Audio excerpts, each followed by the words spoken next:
Well, I guess I should have waited for the thing to show up before I went live. It says there's 2 waiting. Are those 2 like extras, or is it Aria It could plus be just me. It's Leandro and probably me? it's probably no. Actually, I'm not waiting right now. I gotta pull it up. I'm never that well prepared, so it could be a real person. Oh, I think There it's you me. go. I am watching. Well, all right. Boop boop boop. Okay, It so looks like we're live. So hello everybody. This is, I guess, part 7 of JSFX Scripting, but what we are not doing is continuing on that EQ thing. We're doing something new, and we got a new guest. So we got Leandro as always, and we got Bo here with us. Bo, do you want to say hi? Hi, Bo. hi guys, how you doing? Great. It's nice to finally have you over. Well, I'm glad to be here. This is going to be exciting. Yeah. I have the feed on YouTube, and it's like 10 seconds behind, which is that's usually like that. Off. There is a latency of Yeah. solid 5 seconds, and that is to prevent dropped frames to some extent. Oh yeah. Uh-huh. Yeah, and there is Anthony Turi is saying that, and whoa, they're real. We got a real person watching. That's crazy, because I thought once we have Bo on the stream, well, who's gonna watch? But what about Bob? That's and true. Photius? That's true. I hope they show up. And John shows up every once in a while. Yeah. I was doing a live stream and John showed up for like maybe 10 minutes and improved my entire workflow and left like the superhero he is. It was awesome. Canadian god of ReaFIR. So the deal today is that Bo has a bunch of ideas, and we were maybe gonna have Dan Worrell in the house. We don't. So if you're there for him, get out of here. Maybe he'll show up later. But yes, but Bo, you have some ideas. Tell us about it. Yeah, sure. Did you see them, Leandro? I think so.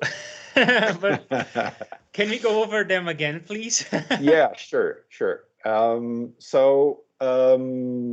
Idea what this started with was Dan Worrell's video about headphones are not stereo, where you introduce a phase shift in either the mid channel or the side channel to mitigate that, so you don't get that hard pan left right. So that's where it started, and then it sort of snowballed from there, and I got some other ideas that I wanted to try to code. So we could try that one, and I've actually started on it, but I hit a wall. There's also 2 different types of compressors. There's a de-esser idea that I've sort of touched on yesterday. There's this rectifier stereo thingy, but they're kind of weirder though. I'd like to do a limiter.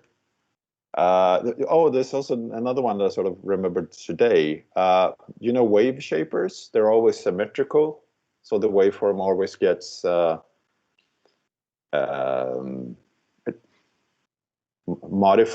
modulated in the same manner, both going up in level and going down in level. So I was thinking about, could you do like a wave shaper that does it as it does one thing going up and one thing going down. Do you understand what I'm saying? Interesting. Yes. I think I get it, yeah. And I got that idea from the Klon, the Klon Centaur pedal. I checked some waveforms from that when they fed it with the sine signal, and it was kind of skewed. It did one thing going up and then one thing going down, and sort of when you're on below 0, it's going to do the same thing. So it's going to be, so it was kind of lopsided and not an exact mirror image. So that would be cool to try to see if it's sort of, it's a new kind of wave shaper. I don't think anyone else has done that. I think Serum is able to do that. Yeah, Okay. but I mean, obviously, whatever we can do. Serum is a synth, though. Huh? Serum is Generate a wave that is different below 0 and above 0. And it can also do non-symmetrical stuff. So you can actually take like a waveform and you can skew it in one way or another. But I guess, are you talking about like an audio processor that does this to incoming yes, audio? exactly. Okay, interesting. Exactly. Yeah. Yeah, what you're talking about, Arya, I think is just an oscillator with a weird shape. Right. Right? So it's not a wave shaper, I don't think. Exactly. I was thinking about incoming audio. If you could sort of make it, like you said, like asymmetrical wave shaping thingy. Yeah, that sounds like fun. Do you have more ideas? Let's see. There's the there's 2 different compressors, like I mentioned. There's also the sort of EQ. Then you have a processor, and then a reverse EQ. Dan Borrow has in the video on that as well. I think it uses distortion. So you have an EQ that does one thing going into a distortion or compressor, and at the same time is doing, at the other end, it's doing exactly with 3 different plugins. But why not combine it? So you have like one EQ window and one compressor. Oh, I see.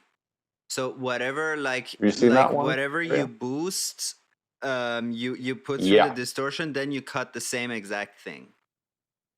Yeah. Interesting. That's cool. That is very cool. No, I've not seen that video. Is that one of the Fab Filter videos? I've not seen all of Dan World's videos because I see one and then I like absorb it for a month, and then I see another one. You're marinating it. Yeah.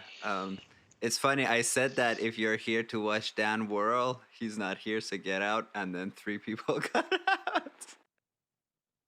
Oh, but that's okay. ouch. That's normal. And also, we lost your voice for a second there, so this sort of thing is gonna happen because we have like 3 people across the world. Where at least I'm across the pond from the 2 of you. You 2 are relatively close to each other, just kind of on exact 2 ends of Europe, actually. So not super close to each other. I am in Portugal. Where are you, Bo?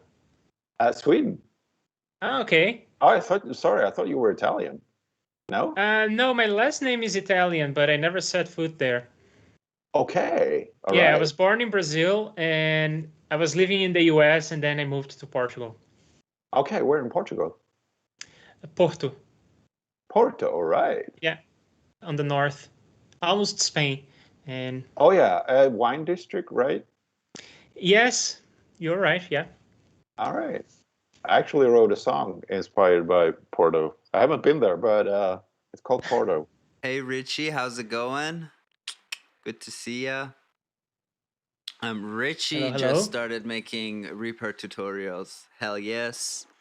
The more the merrier. Cool. Yeah. Yeah. Okay, so from all of these ideas, I think that Arya, you also have some ideas, right? I always have ideas that are ideas. Yeah, I can go to my idea book. Where is it? So I do have some ideas that are not JSFX based, or they are JSFX based and not audio based. So I have MIDI JSFX ideas, and I have the video JSFX idea, like the Telua ideas. But when it comes to JSFX itself, yeah, I don't right now have any ideas that I'm like, oh, that's killer.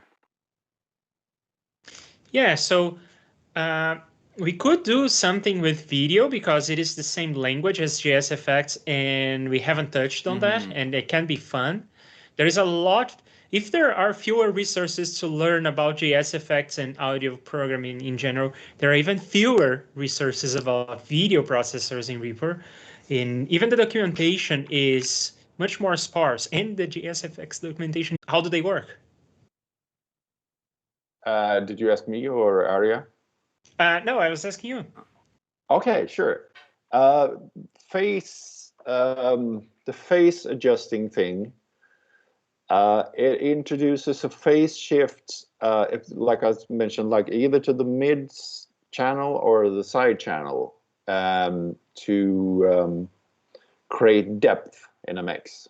So I guess the first thing would be the obvious, to transform a stereo signal into mid-side, right? Yeah, yeah. Okay, that much I know how to do. In fact, I think I have a video in which I did that. It's like 13 different audio effects in 1 hour because it's so simple to do. So I know how to do mid-side conversion and come back from mid-side into stereo. And by the way, I have a quick tangent. Is there something like mid-side but for more than 2 channels? Like, does that even make sense? It would be possible to do, because one thing that's interesting with mid side is that you lose the left right if you think of what's contained in each channel. So the channel that contains the sides, the difference, it contains both the left and right. And if you don't touch it, you didn't touch it, it's the same image, but you lose the ability to do one thing to the left and one thing to the right.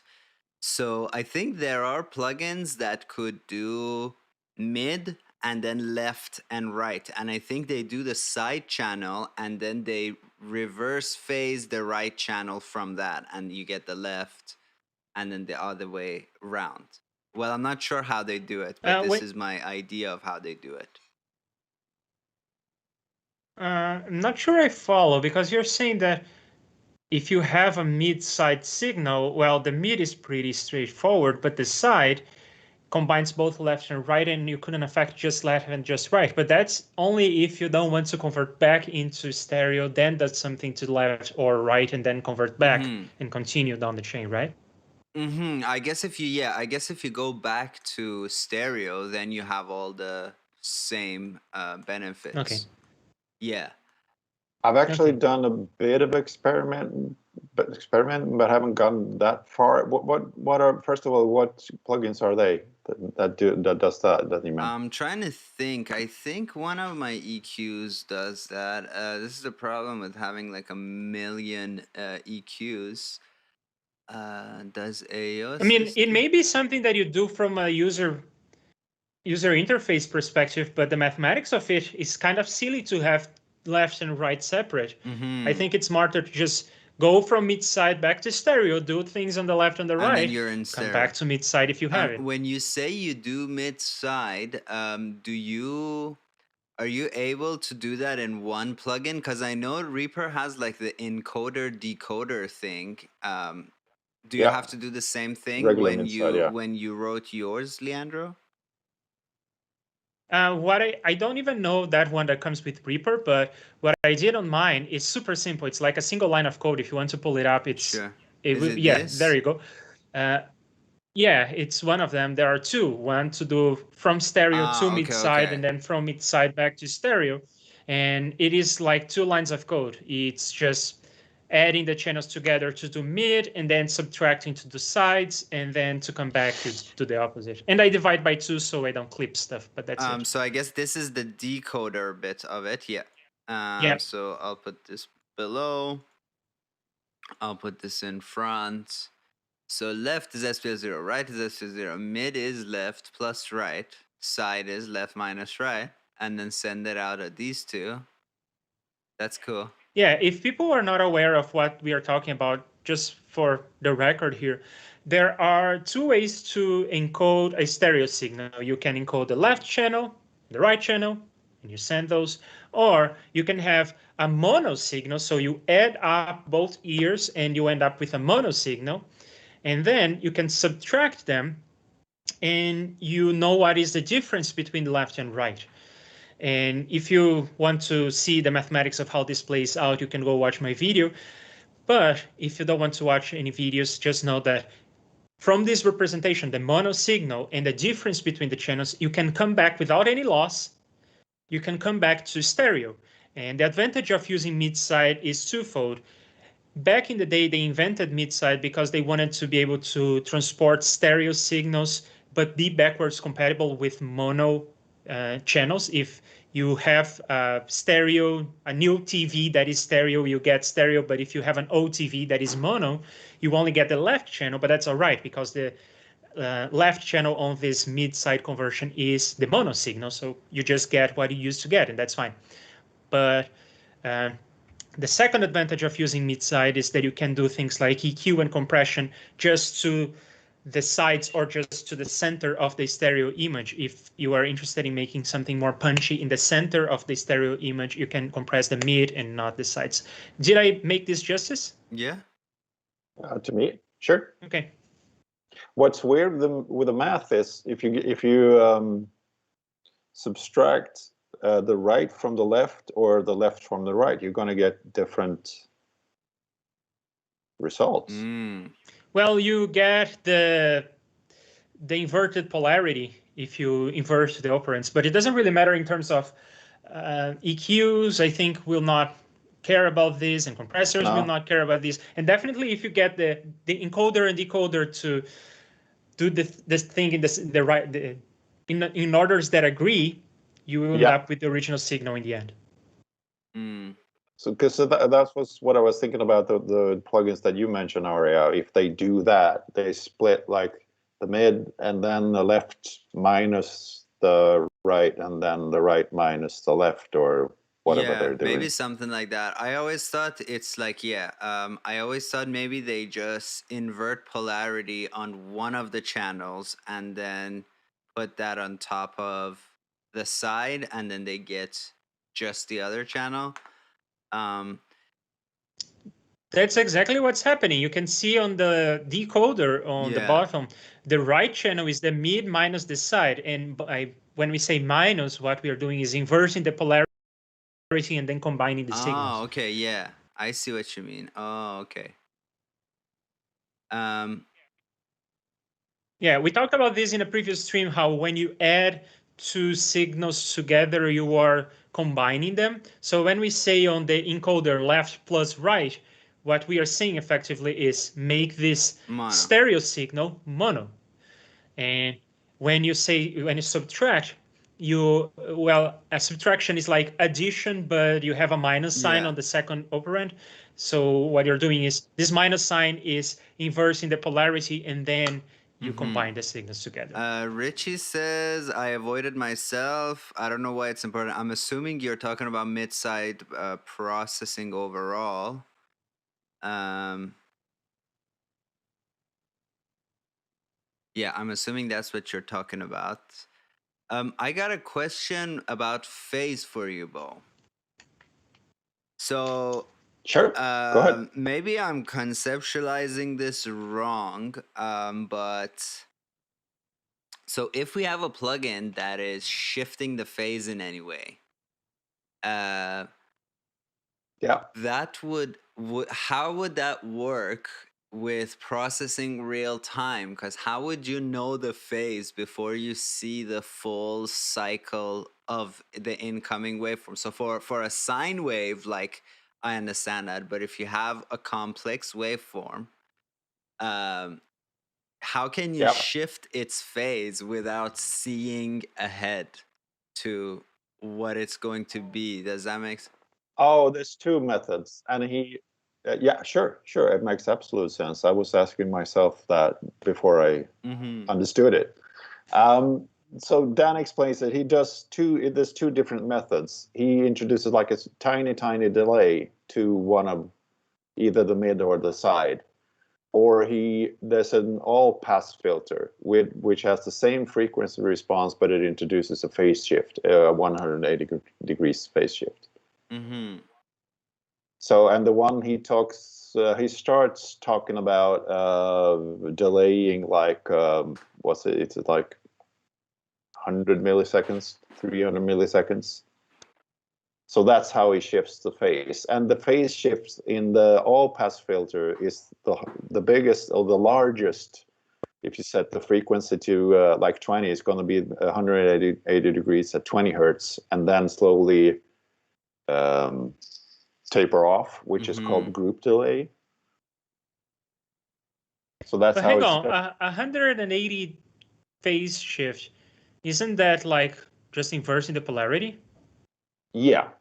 So we did have a stickler professor who would always say that delay is not phase, meaning like what he was saying is like if you're moving a waveform or if you're moving the offset, like if you're introducing offset to a channel or something, then that's delay. It's not phase. And then polarity inversion, yeah, is only with 180 degrees. But even that in complex waveforms is not the same as a phase shift, because if you have a really complex waveform and you invert its polarity, you're basically multiplying it by -1. You're getting, every time it's going up, you're going down. Every time it's going down, you're going up. But if you do the same thing by introducing a delay, you're not achieving the exact same thing, because a cycle of a really complex waveform evolves over time. So by introducing a delay, you are not doing the exact same thing that would happen if you multiplied by -1, making everything go down. You are just shifting the cycle in time. So that just kind of also makes it more confusing for me. But so basically what we are trying to do is a sample delay that we can apply to a mid and decide separately. Yeah, so, or you do either. So if you do both, it's not going to be any difference.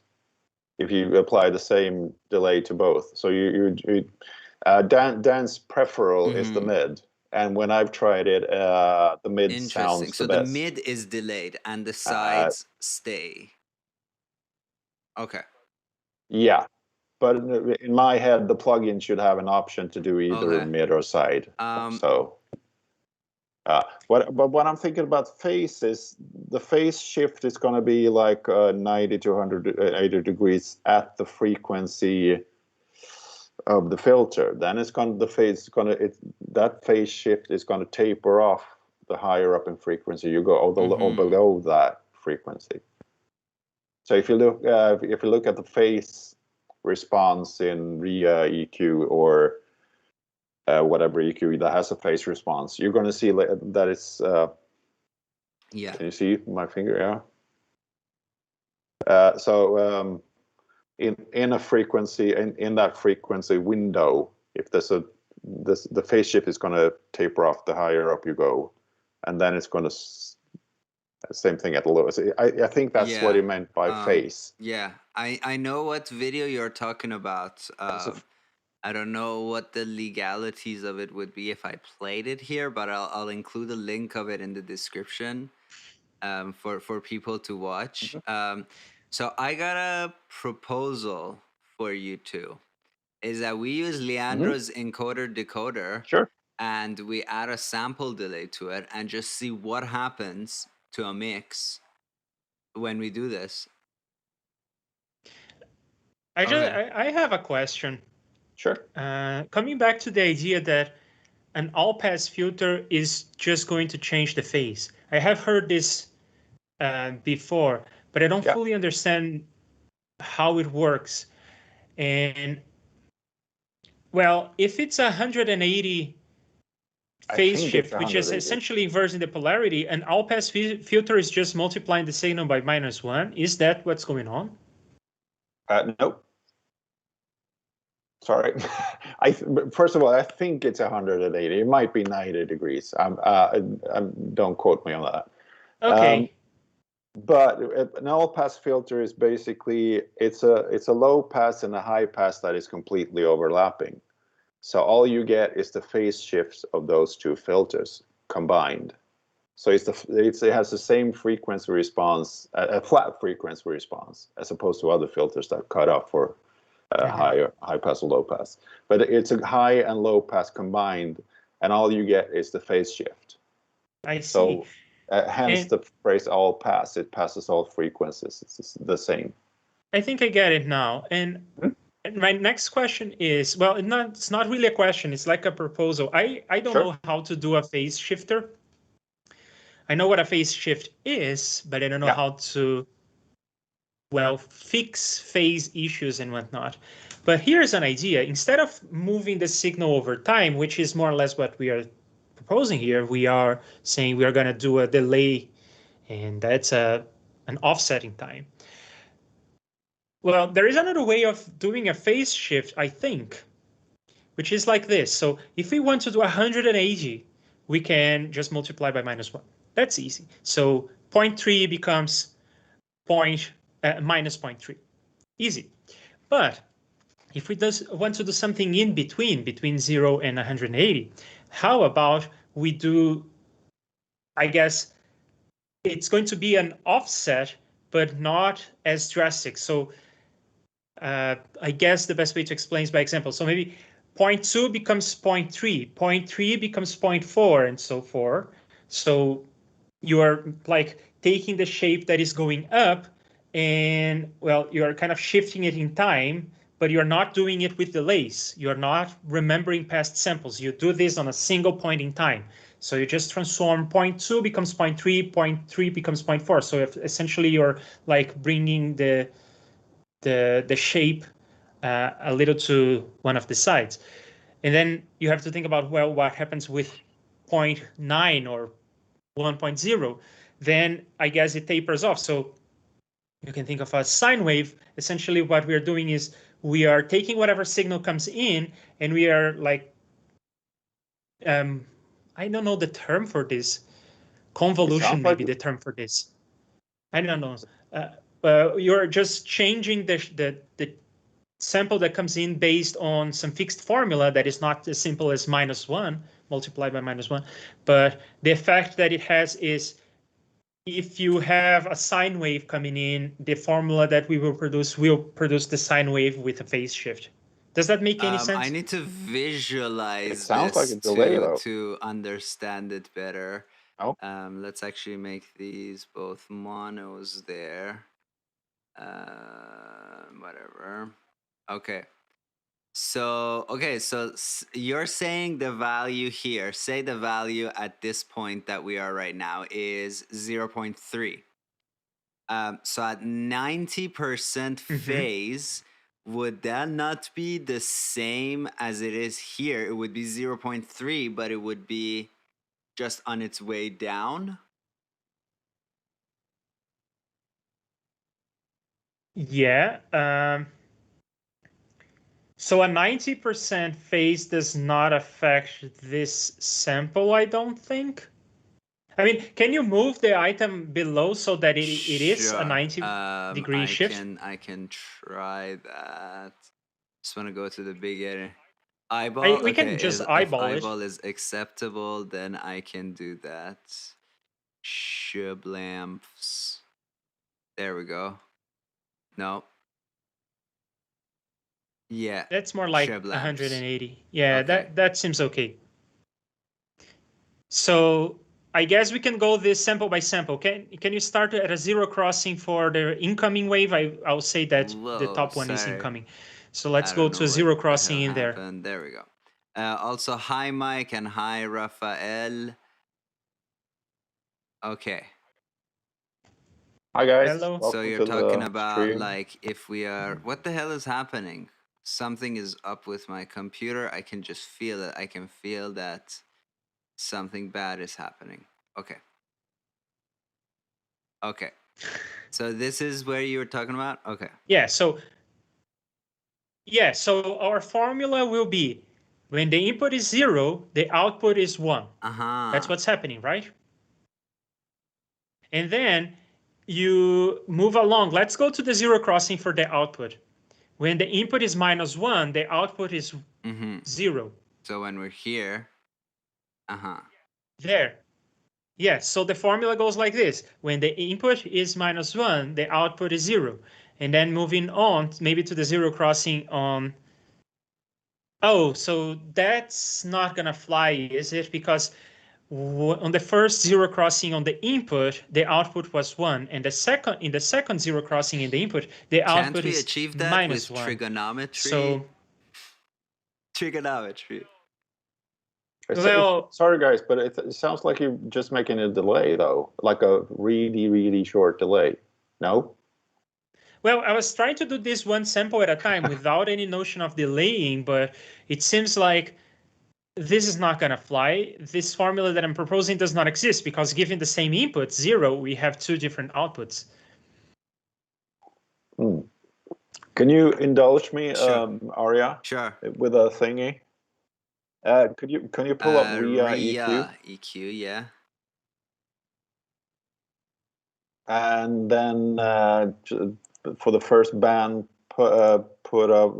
choose type all pass. Where all the hell pass. is my ReaEQ? Here you go.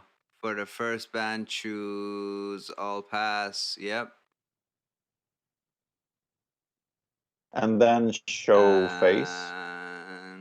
This is tick box. There we go. Yeah. So that's the face that we're trying to that's what we're trying to achieve, like with a all pass delay thingy. At the point of the crossover frequency, phase is perfect, and then immediately around it is reversed down this way and then going back up and reverse up this way. Okay. So that's what we're trying to achieve, and I think the all pass is included in the EQ cookbook. We already have that. Yeah. So we could do either do a delay or if you can sort of untangle Leandro's formula or the all pass delay. But so are we like correcting for this, or are we using an all pass just on the mid channel? On the mid channel, on either the mid or the side. So I have, I guess, another question, which is kind of related to what you wrote, Leandro, with these encoders and decoders.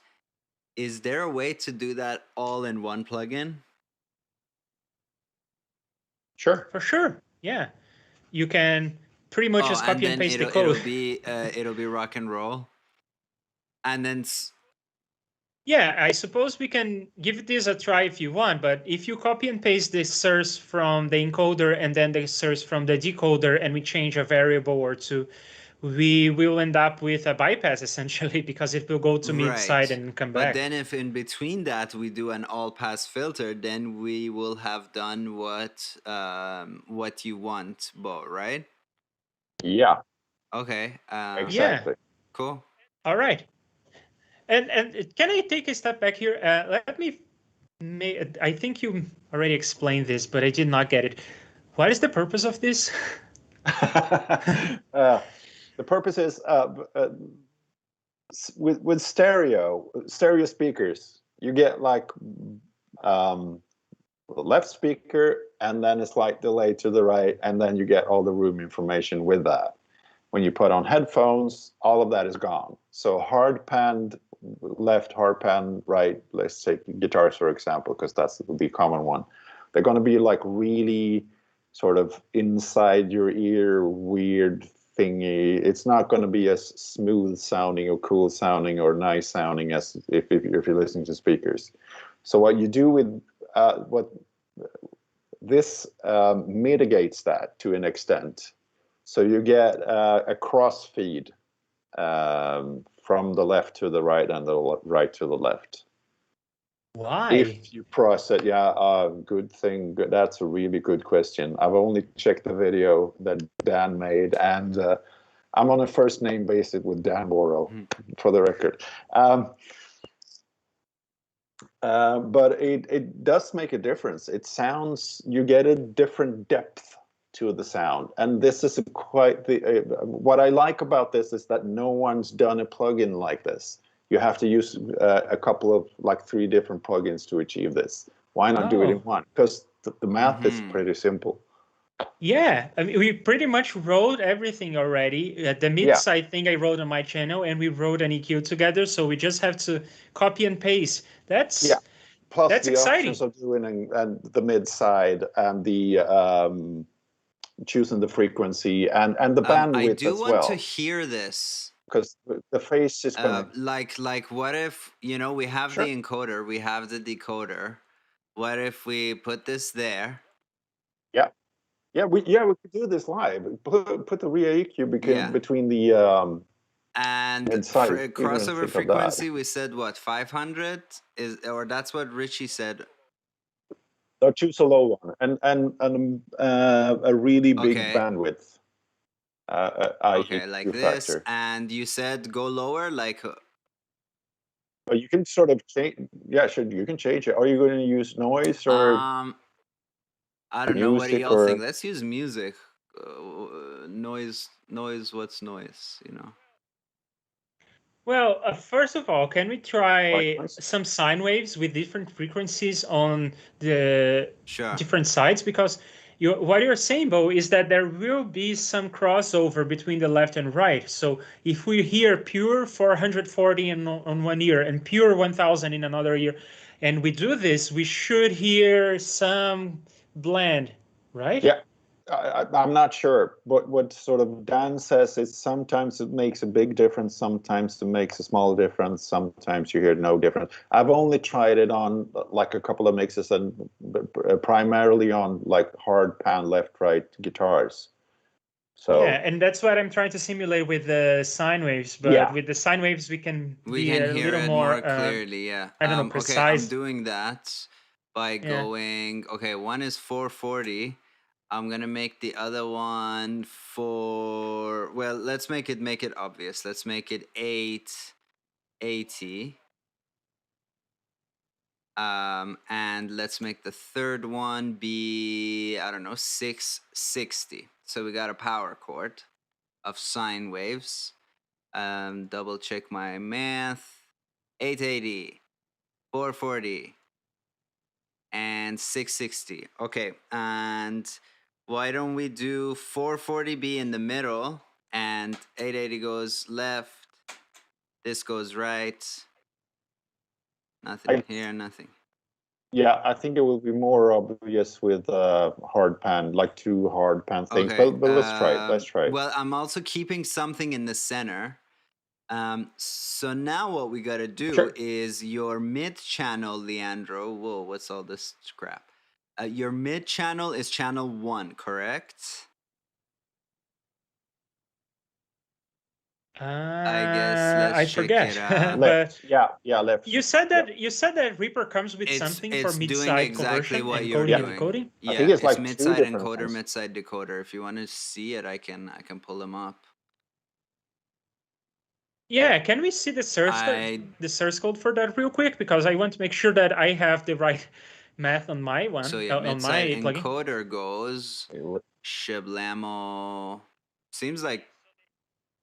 Yeah, so they are adding left and right and dividing by 2 and subtracting left and right and dividing by 2. I got it right. Yay! Yay me. I don't remember having read this code, so I made it from first principle by reading the Wikipedia article about mid-side so conversion. what I'm gonna do is I'm gonna.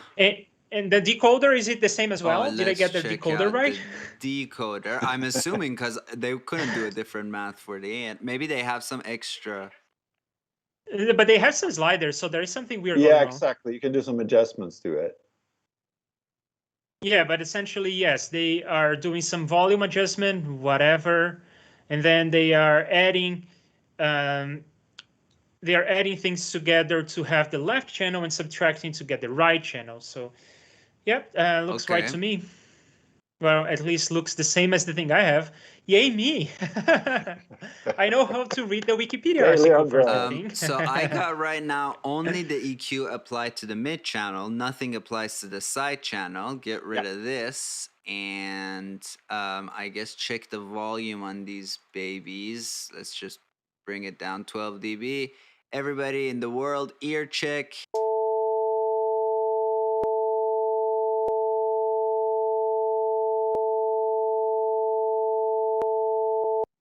How about we get rid of the center one for a second here? So far, impressions, everybody. What do y'all think? I heard something. Yeah. It is different.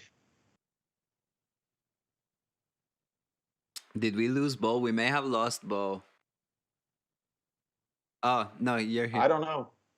It went really quiet for a while there, a couple of seconds. But I guess I should check the. We are sending this to the stream as well. Yes, we are sending it to the stream. And if you say it's going quiet, I'm gonna turn it up a tad.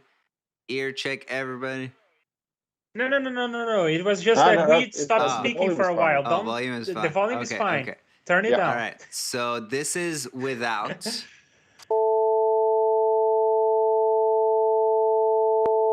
This is with. And I'm going to take the center out. Whoopsie daisy.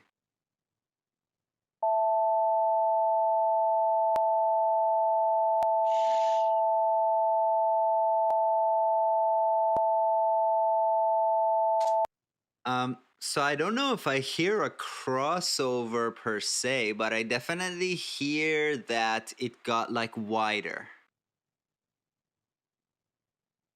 Yeah. Could you try like adjusting the EQ, the frequency on the EQ? Sure. As you're doing the test?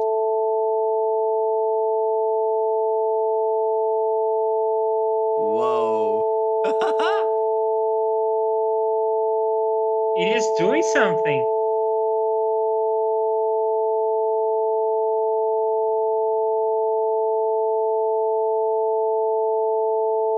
Whoa. It sounds mostly like phase shifts. I somewhat of a sort of left-right. I want to try something. So, okay, this is what we hear on the left, just on its own. Okay, this is the middle, and then the side. So.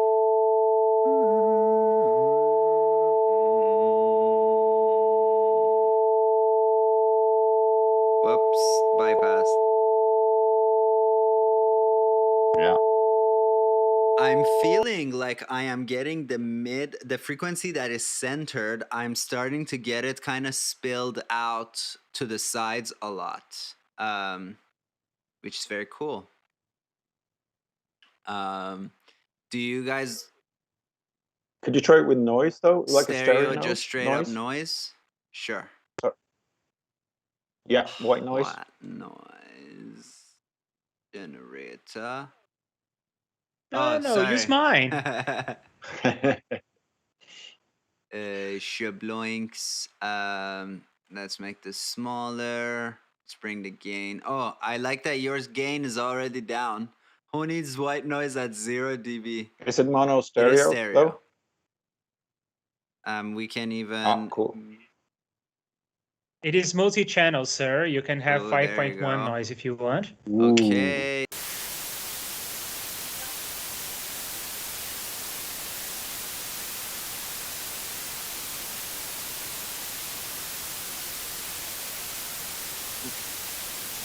Well, I'm not hearing anything now because it's the noise that is being generated. Well, it is different across different channels, that's for sure.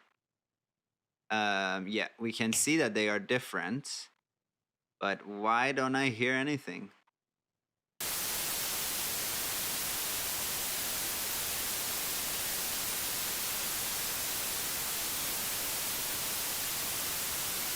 Can you go lower? I think I heard something when you were around 200. I hear some resonance in there. I don't hear it's cutting out a bit, but I don't hear any. The point is to hear the difference in depth. I'm not getting you that. may have noise cancellation on your Skype, and it's like, hey, this is prime time noise. Yeah. Yeah, I don't hear it. I don't hear difference in depth with the noise.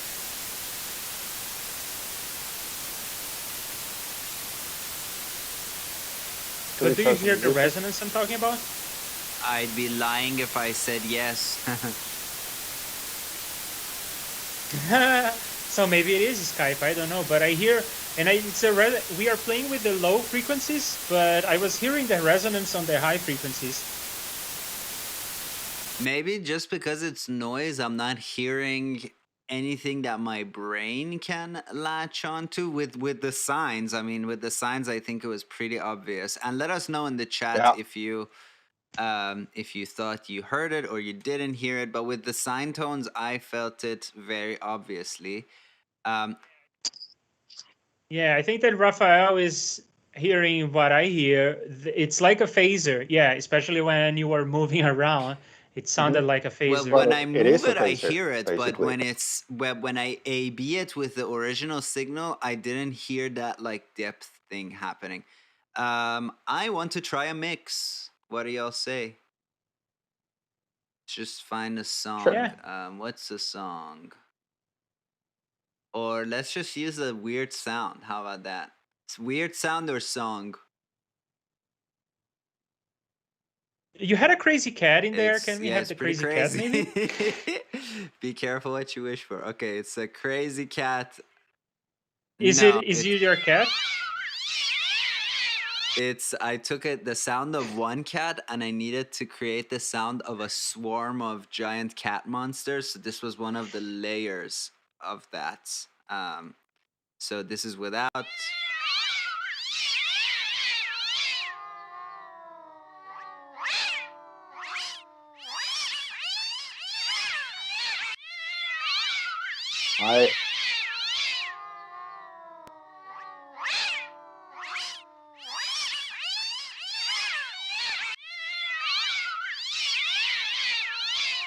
Yeah, I hear a difference.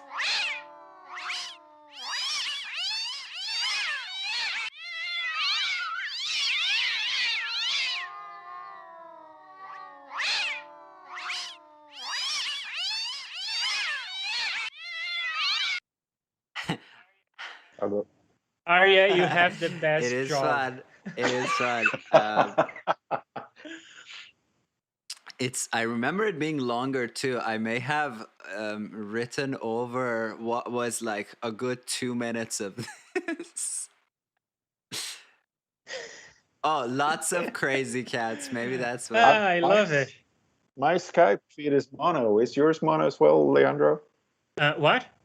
My Skype feed, the audio feed on my Skype is mono.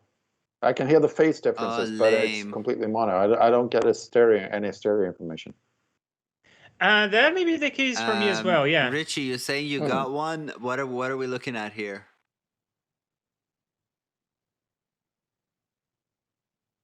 I want to try it with one more sound that has more like a fuller frequency, perhaps.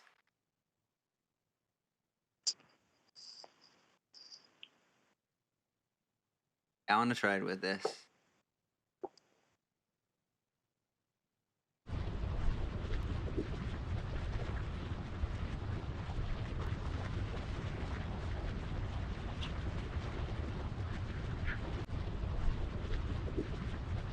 Even this doesn't have too much high end.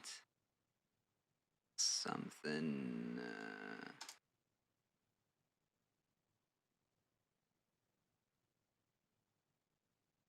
Is the full cat track?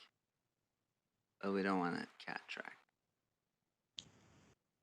I want to try with this.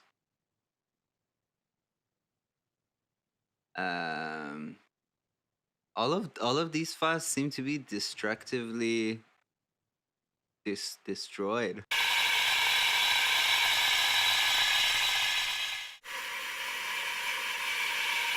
Without. Sure, send it by messenger.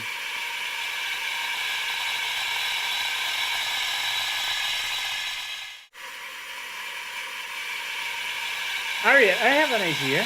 Yes.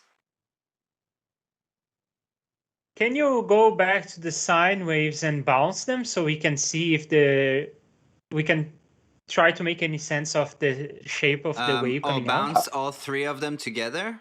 Yeah. Yeah, so maybe just left and right and remove the center one. But if you have this hard pan to left and right, and we are using this effect, so if you have the effect bypassed, we should just get the inputs when Because you there's bounce no it. mid channel. But when you have the effect enabled, the shape of the wave will be different, and maybe it will make sense in some way. I'm gonna record the output of this then in stereo, and I'm gonna A/B this a few times. Cool.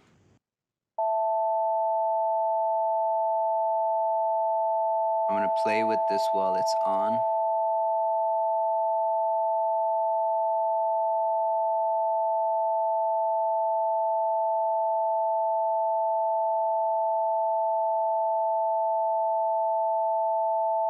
Now turning off.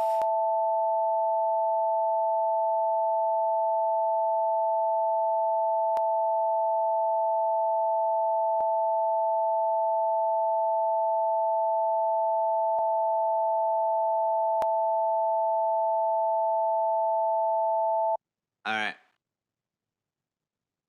And let's mute this boy and mute this boy. Let's look at this waveform.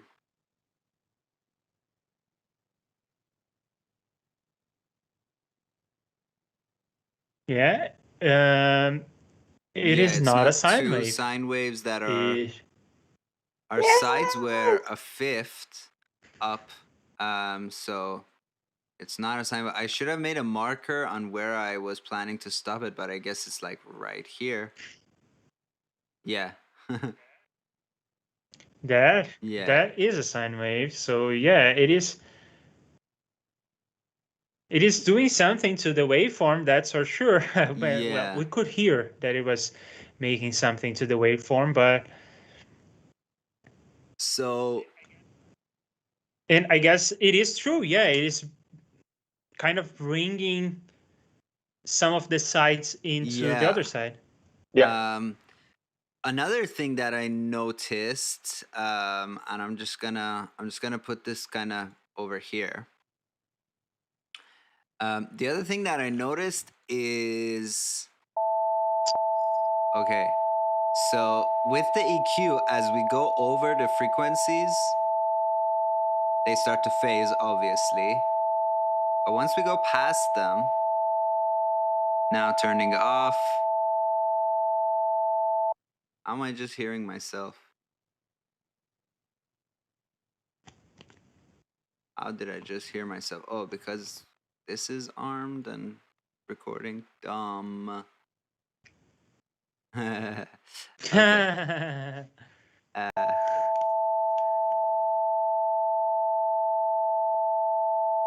Do you hear the difference when I'm before it and after it? Sure. The Skype audio is not. I hear phase shift, but I'm not hearing like any left-right thingies.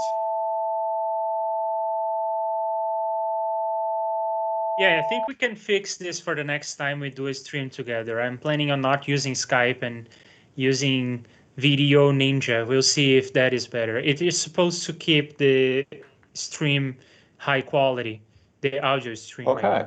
Yeah, if that works, that'll drive audio movers out of business. Yeah, but what I was doing yesterday, because we were trying to like EQ acoustic guitars with me hearing the Skype signal, so I would just listen to the stream that was like 10 seconds ahead. So it was very weird. It wasn't in any way great, but it worked. Yeah. So okay, so should we try to then make this whole situation one plugin? Yes. Sounds great to me. Sounds great to me. Let's do it. Cool. Let's actually Rock write some and code. roll. I'm gonna make a new track, and you should not be in this group, so I'm just gonna make you above this group, and we're gonna turn it down all the way, and we're gonna call it. What are we calling this? Woralizer. Face plant. Phase plant. Okay, is that a Yeah. thing? Or face value or something face, like face literally, but with a ph. Yeah, Richie says it's like it places the audio behind the speakers. I have no idea how this sounds with speakers, Yeah, but yeah, that's the with point. headphones, it definitely made it like a little wider, which is interesting. So coming back to Bo, you were saying that's exactly the point. Can you expand on that?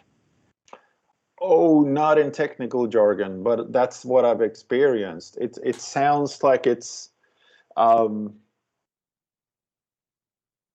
if you phase change the mids, it sounds like it carves out a hole in the mids and moves it backwards. If you process the sides, it sounds like the sides sort of move back weirdly, like space-wise. So it's not sort of left-right thingy. It's a depth thing. Was that a weird enough explanation, or was I too abstract? Or no, I love it. Yeah, it makes sense. Good, cool. And I'm really intrigued by why doing a phase shift has that effect. That is fascinating. Our ears they look the way they look because it's our oral perceptors interprets the phase information that is made by the shape of our ears some weird way. I don't know if that has got anything to do with it, but we're super sensitive to phase information. What super blows my mind is that, okay, in this case right here, which I guess I just answered my own question, or I don't know if I did. So right here we have the center channel muted.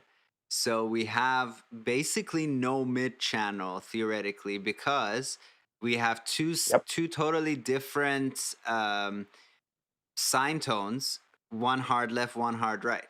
So this mid EQ is being applied to kind of nothing, but yet there is something there. So is the something that's there, whenever these values kind of align with each other inevitably?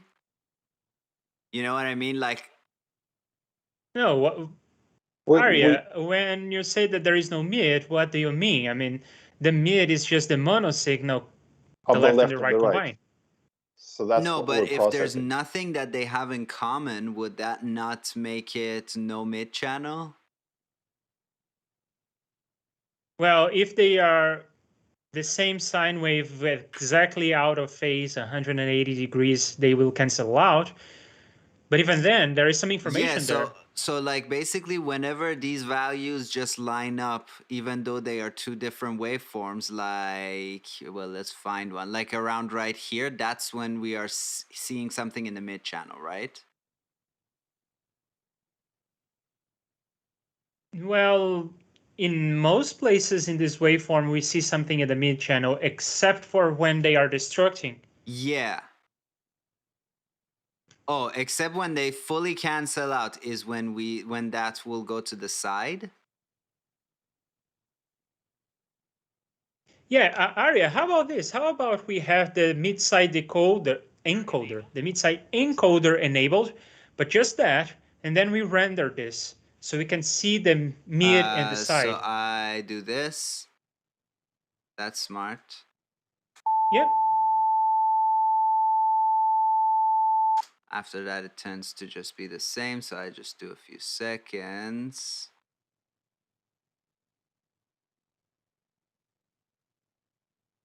Interesting. So would you look at this? It is, isn't it? It seems like the mid and the side are the same shape, but out of phase by, I'm going to say looks 90 degrees, 90, but I right? don't know.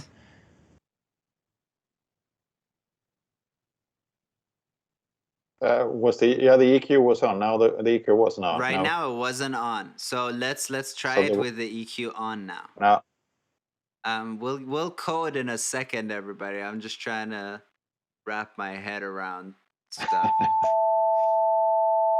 Yeah, we already know how to write this code. Now it's mostly a matter of understanding why it works. And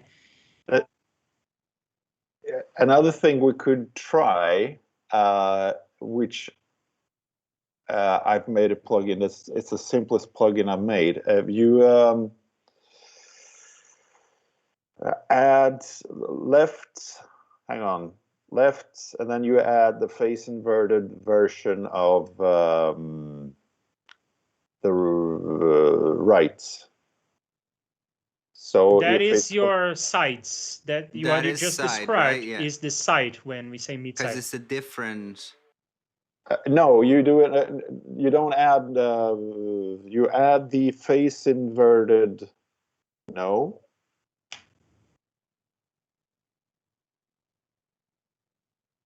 I don't.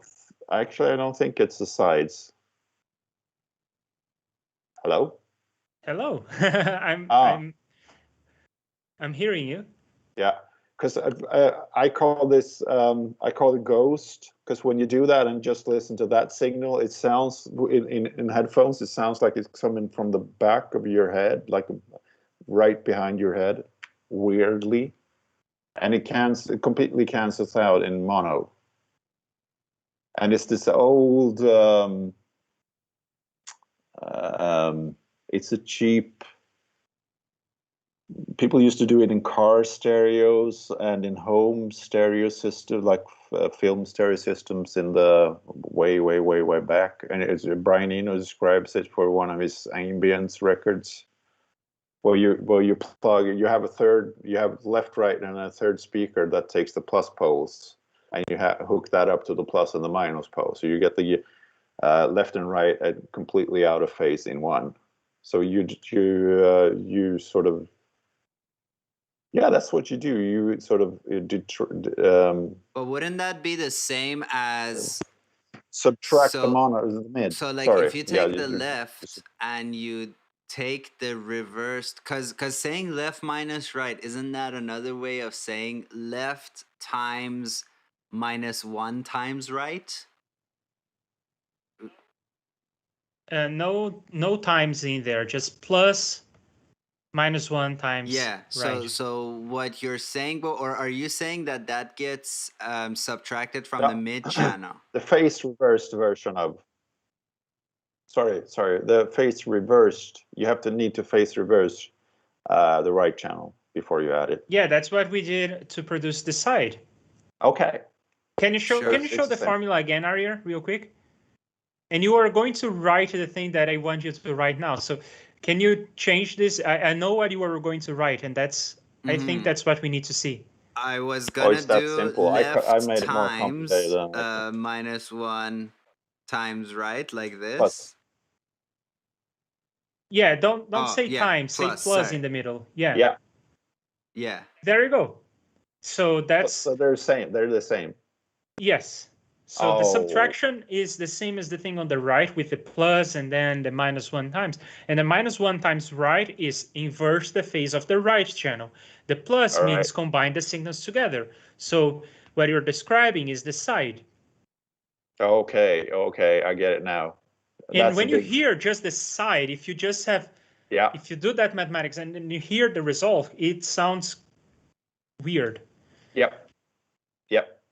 It sounds like it's coming from behind you, weirdly. And that's a big place plan on my end for not knowing the math better than that. Oh, it is weird. I have another conundrum now. I swear this will be the last conundrum, everybody. Sure. So above what we have, I am super dumb. That's what's going on. Up here, what we got. Well, that makes two of us. Is this is the mid-side printout with the ReaEQ applied, and this is the mid-side printout without the ReaEQ applied. And I don't see too much of a difference. I just see a little Me neither. shift. And I see actually what I'm seeing. Am I seeing that? No, I'm not seeing that. That's bullshit. Yeah, so what the F? Could we play them both on an am doing album? that, So you so face it's not reverse doing one. that. But I bet if we shift it a little bit, we can get it to. But you can see a difference. The difference is not going to be on the bottom line. That is for sure, because that's our sides and we did not affect them. But on the left side, the first wiggly line on both items, you can see a difference, right? Oh yeah, I see it now. But the side isn't. Yeah, the side we didn't touch. It is sample to sample exactly the same. But the left channel or our mids are different, and it's not just a polarity inversion. Yeah, because this is at 0 and this is not. It seems to be shifted. Seems to be shifted in time slightly. A phase shift, I want to say. Dope. And it's it seems to be, if I would say it's like more than 90 degrees, because if it was 180, it would be, you know, assuming that this is 0, it would be 0, but it's like 0 and change, so it's over 90 degrees, right? Yeah. I think so. Sick. Okay, I'm ready to cut all this crap and get coding. And does the angle of the shift change when you change the frequency on ReaEQ? Is that the point? Yeah. Do you want to see that in waveform? So in my head. Okay. Sorry, go ahead.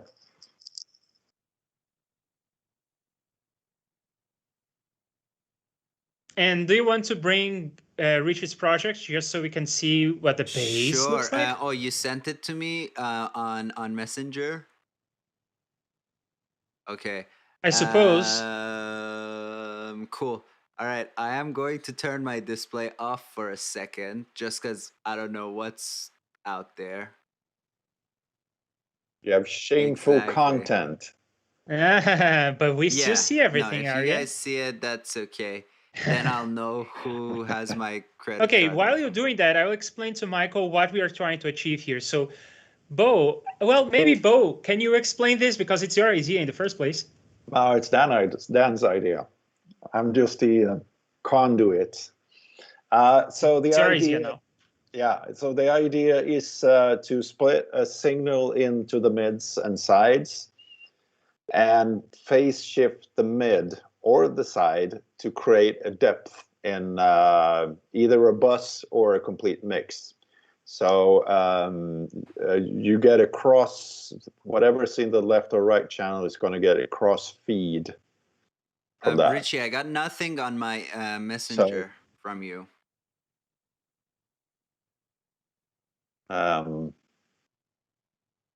Could we call it? Could we sort of summarize it that we create depth, or sort of? Yeah. I guess what we are doing is, the way I'm understanding it, is we are adding some cross between left and right channels, so that things that are hard panned sound more natural on headphones. Yeah. Okay.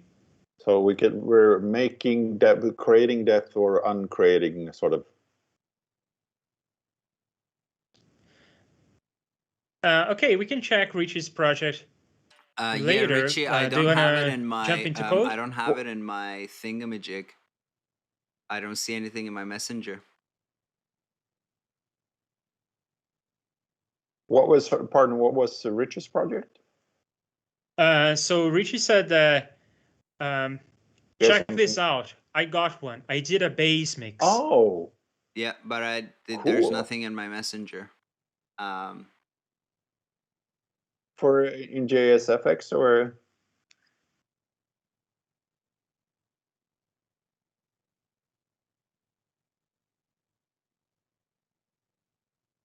Oh, I am getting a call. Okay. I'll be back. Well, I guess what I can start by doing is copying some code from Leandro's encoder and decoder. I'm putting them here. Yeah. Is this the encoder? Yes. Big beef with the IDE. They gotta learn to close stuff, otherwise they'll get hidden in the minute. It's probably a Mac thing. It's probably not a ReaFIR thing. But if you minimize something, you'll never see it again. Oh, is it because it's a sort of window Yeah. inside the application? Yeah. It just gets minimized, and then clicking on it or hitting edit won't do anything. And then every time you're like, what the hell? And then after a while you're like, oh. So cool. So we brought the encoder stuff in, and I'll bring the decoder stuff in. I guess like this. So I guess what I don't understand is, okay, so I guess we don't need this bit of code. And these variables all need to be renamed because they are the same. So I'll call this stereo left. Get out of here. I'll call this stereo right.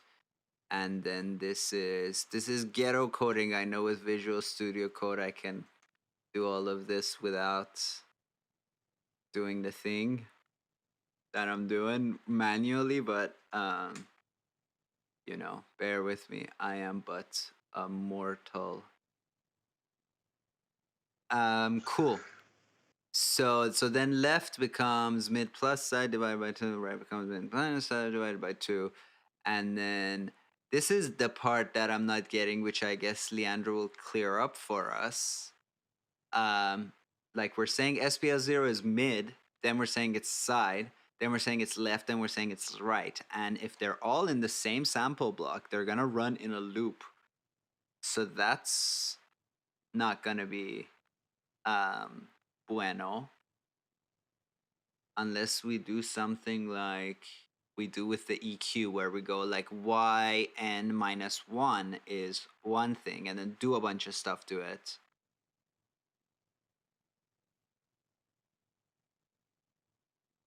I kind of lost you there for a bit because I was thinking about we need the options of doing either the mid processing or the side processing. So there's going to be like codes thrown into that as well. And we're not doing like anything to the side, if right? else. We are like this plugin, when all is said and done, is not doing anything to the side channel.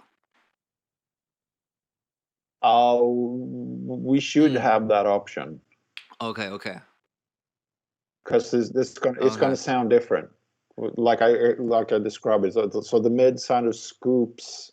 If you have the mid option, it kind of scoops out the mids and creates a depth in the mids. And if you use the sides, the sides kind of or the left right. If you process the mids, the left and right sort of falls either sort of forwards or backwards in depth.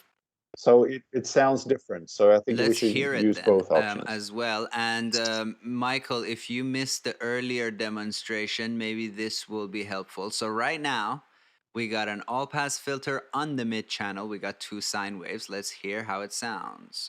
Sounds like this. And I'll A/B it. So this is what it sounds without doing that. And if you're wearing headphones, you're probably hearing 2 very discrete sine waves in 2 ears that have nothing to do with each other. And now I feel like they're a little more blended into each other. So now the same thing on the side.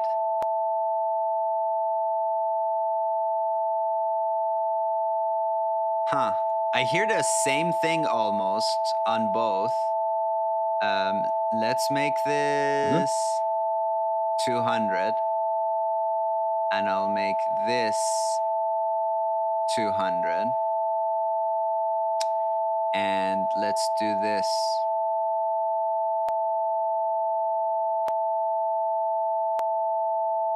I don't hear a difference when we apply the same thing to the mid and the same thing to the sides, do you? I guess you're just getting I'm mono. getting mono Anybody signal. in the comments, if you hear a Yeah. difference between these two things?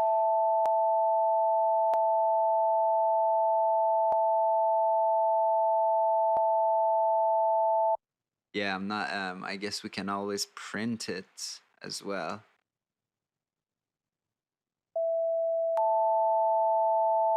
Did I shift that? Whatever.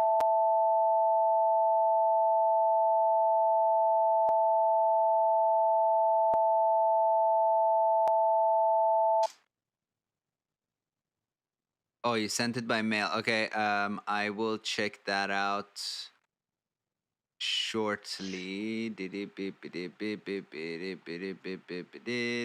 I thought we were gonna see those clicks and know obviously where it is, but we didn't, so I'm gonna do this one more time. Shablamticles, shablamticles.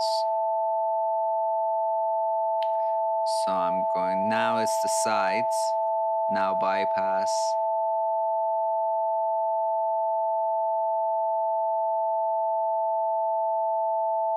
Now it's the mids. Okay. And let's see if we got ourselves a thing that is different looking anyway.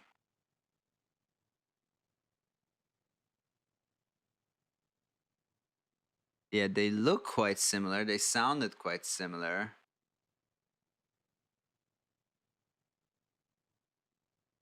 Yeah, how will it sound on a phone in mono is a good question. Overall, something that I have found is when you do mid-side stuff, you get a lot of rewarding behavior when it comes to stereo, but it never translates too well in mono.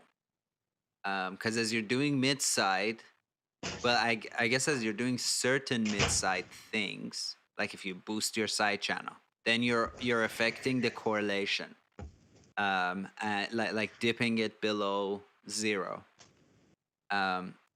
So yeah, so when it comes to mid-side, you always got to be kind of careful how it sounds in mono.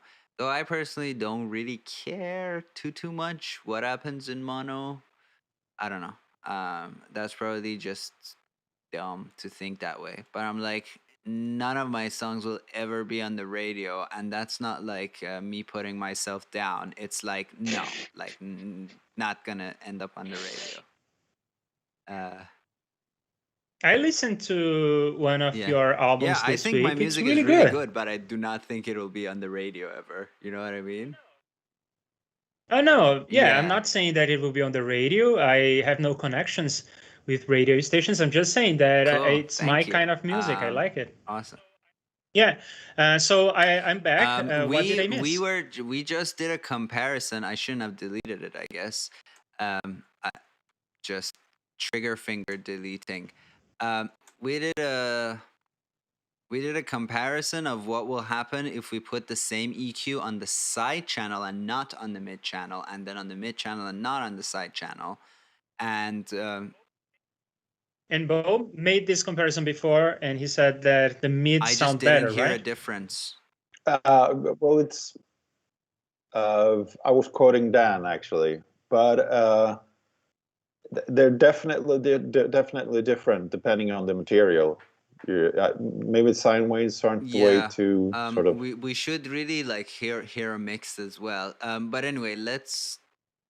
And the reason, sorry, but the reason this came up was we were doing the coding and so doing the options for choosing mid or side processing. Was it too daunting, or yeah, or? Yeah, we were saying like, cause I asked Bo, are we ever doing anything to the side channel? And he was like, yes, we should give them the option to do the all pass filter on the side channels or on the mid channels, or on both, I'm guessing. So our sliders are what channel you want to affect, what is the frequency of the filter, and the bandwidth. Yeah. Sounds good. So I guess, Leandro, I got a question here, but should I ask it now? I'll ask it now before I make the sliders. Yes, you should. So I just copied your encoder and decoder code into one thing, and I just quickly changed some variables. But since the sample block runs in a loop, this is right now kind of broken, right? Like it'll be mid, then it'll be side, then some stuff happens, then it'll be left, then it'll be right, then it'll loop, right? Yeah. We need to rename some variables in there. What does Stereo? ST stand for? Yes, yeah. Okay. I did not. No, come up with I these just names, changed right? it because it was left, right on both your encoder and decoder. So I just, Sorry. yeah, I just changed that. Okay. So what we have right now is we have ST left and right, and then we use them to compute the mid and the side, but then we do not assign to SPL 0 and 1. We go through the filter, so you can remove the lines. SPL 0 equals mid and SPL 1 equals side. No, not that line. Yes, that line. Yeah, you can remove that. And then filter. we are going to do the filter right there. So maybe leave a comment. Okay. So we remember this. And I guess you can remove the rest of the comments. They were probably just part of me explaining why. Yeah, you can see the formula right there where I explain how the mid-side conversion is not lossy because I do I put one equation into the other and I simplify and I end up with left equals left. So it was just a mathematical proof in the code, but you can remove it. So now we have, so we compute left and right, and then we assign to SPL 0 and SPL 1. So that's all right. Of course, you can, if you wish to make this shorter, you can, because the left variable, for instance, is defined but only used once. So you could just say SPL 0 equals and then the formula. Cool. If you want to make this shorter, you may not want to make this shorter. It's not a priority, but let's just do it real quick. While I answer to Michael, I don't know what you're listening on. So I don't know what's gonna happen if you're listening on speakers. Maybe it is just a matter of amplitude. As I listen with headphones, I'm hearing like very discrete sine tones in each ear, and then we flip on the EQ, and I start to hear a little bit of each in both of my ears. It doesn't exactly sound like having a crossover, like with those headphone monitoring thingamajigs, SonarWorks and the such. But that's what I was hearing. By the way, how do this work? I have a vague idea. You would just say SPL 0 equals SPL 0 plus 0.1 SPL 1, right? Oh, like you know what I mean? You're talking about the SonarWorks like monitoring. I bet they do something a little more sophisticated, but yeah, like that's exactly what I was thinking too, like just adding 0.1 of each. But I guess they do it in a calibrated way as well. Like if your monitors were perfectly placed, perfectly calibrated, would they, so how much of your right would you hear in your left, and at what delay? Because I think a delay would come into play, a very micro amount of delay. And I think also some filtering would come into play. So like the right that goes to your left would be slightly filtered, and that would be based on the head-related tilt function, which is like super complex math that I only know the name of. But it basically kind of shows you like what happens when a sound hits your head at what angle and at what kind of angle with the, what do you call the outside of your ear, the cochlea? The cloaca? No, the cloaca is a bird asshole. Cochlea is the. Yes. Isn't cochlea the thing that's inside your head, like at the I back of thought your skull or cochlea something? is The the cochlea implants? exterior of the ear. I don't know. Oh, we're in deep Let's just territory look this now. up. Oh, and the thing I didn't want to show, I showed everybody. Yo. Could someone in the chat look that up, The please? cochlea itself, I don't want a cochlear implant. I want to see the cochlea itself. Anyway, the exterior of the ear. No, this is still a cochlear implant. Yeah, cochlea is inside the ear. So whatever the exterior of the ear is, HRTF works with that. So I think it's it's more complex than like just kind of adding a little bit of each channel to the other. But we can definitely, that could be a fun thing for us to code as well. Like start with just adding a little bit of each channel to the other ear, and then from there getting nuts with it, doing some filtering, doing some delays, and seeing what we come up with. Also, it would be cool to make a JSFX plugin that does something weird, like it's a monitoring effects, but once you monitor with it, everything sounds weird and it sounds like you're on acid or sick or kind of like deaf in one ear a little. All right, okay. What's that? There's a company that does effects, AU effects like that. Oh, they're so weird, and the UIs are even weirder. It sounds like you're on Fun. acid. What was the name of those again? Oh, never mind. No free advertisement for Bo. Okay, aria columns instead of equal signs. Yes. I was gonna say, is it bad that I There, already yeah. forgot all the terminal, like all the syntax for sliders, and I was about to open this thing up and look at. Don't worry about that. I mean, I forget. Let me speak from the position of, I guess, putting my programmer hat. You don't worry about not remembering syntax. Remembering syntax, either you do because you have used it so often that it sticks to your brain, or you look it up. Really, it does not matter. Yeah, cool. I'm reading Michael's comment. Could you simulate it by putting mics up to each ear and play a sound through each speaker one at a time while recording, and then analyze difference in the waveform in time and filtering? Yeah, I mean, people do that, and there are those mics, those Sennheiser mics that are like the shape of a skull, and you can make these binaural recordings. Like look up virtual barbershop or virtual barber, I think. And if you close your eyes and listen to it on headphones, it does feel like somebody's shaving your head. It's crazy. So people do that. Yeah, I don't know exactly how these monitoring effects are created. They are probably super complex and doing like multiple things and arriving at those multiple things in multiple different ways. But yeah, definitely they use those reference mics and tons of other stuff like that. So slider wise, we want, I guess, do we want like a switch for mid and side and then one that says mid and side? So we want a drop down menu for that? I think we want a drop down menu. Yeah. Mid or side. Mid or side, I'll exactly. call this mid or side. These variable names are always a disaster. And then we go equals.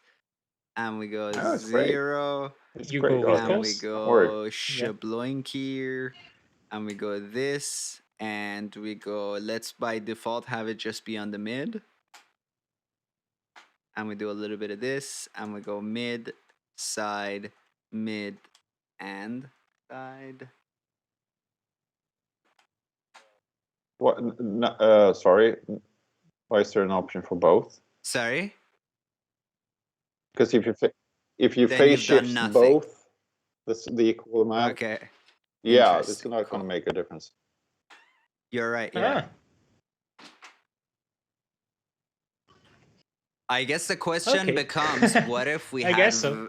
two all-pass filters that could be independent of each other? But yeah, let's just code this. Oh yeah, that's an option. Oh, that will be the cool option. Ooh. So then we need frequency, and we need the. Arya, I think you have a mistake on the first slider. I think it should be, so the equal sign and then the 0, that's your default value when the plugin loads. And then 0 and 1 are the range. And then 0 is the step, but I think that the step should be 1. So it would be side by default? Oh, yeah. Oh, that's the step increment. Yeah. No. Cool. That's the step increment. Yeah, the equals 0 in the beginning, that's what's selecting mid by default. And you are missing after the closing angle bracket. You need to put the label for this. And I think that it would be fair to have one of those ghost labels where it doesn't really have a label. I don't think you need a label. You will just see a drop down that reads mid, and then you click on it, and it yeah, like this. You know what I mean? Yeah. Yeah, and to make it a ghost, you have to not put just a space. You have to put a non-breaking space. So it is hold option and hit space. Cool. For frequency, do we want to limit it to a certain range, or can they go wherever they want? What is the range of ReaEQ? We could mimic that. Probably all the way. 20 to 24K. 24K? Okay. Why 24K?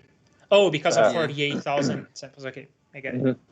Like with frequency, is that the name? And we want to go in increments of 1 or 10, or what do we think for that? Well, really, whatever you put there, this range is so big that your window is not as big, and then your slider will just go crazy. Whatever value you put there, ReaFIR will not respect. Oh, it just won't respect. Yeah, it would be nice if you could have increments that are logarithmic for this purpose. I guess you could make a fine slider, and that takes the regular frequency and gives you a little fine control, maybe within like 100 hertz of that. But what ifs for now? Shiblamps. Isn't there? There should be an option to sort of have a logarithmic choice of frequency in the slider. No. Yeah, because even on ReaEQ, it's not doing Could you code that? Even on ReaEQ, no matter where we go, we're still going in 0.5 kind of increments. Yeah. Okay, that's weird. I guess that's what graphical user interfaces are for. Because you need more precision in the lower than regions. 20. Yeah. So let's go for something that in the lower regions gives us a good amount of. You can always type in a number in the box with ReaFIR. That's a good thing with ReaFIR. Cool. Yeah, you have to remember to give the frequency a label. So after the closing angle bracket, I guess for this one it makes sense to say frequency. And then bandwidth, let's also use the same values there. Is from 0.1 octave to 4 octaves. So bandwidth, let's have it the default. Let's just use the EQ. It's 2. It's 2. And it goes from 0.01 dB per octave to 4 dB per octave. And we want to go through this. Well, since we choose, right? Yeah. Correct. There is one wrinkle though. We implemented the EQ, if you want to copy and paste code, we implemented the EQ with Q, not with bandwidth. I was just thinking about this and thinking that I think in the cookbook there was a thing that you could use either, and we can refer to, so we can copy like 90% of the code and then come out victorious. But we'll Sure. see. Cool. So these are the things that we need, at least for V1. Should we grab?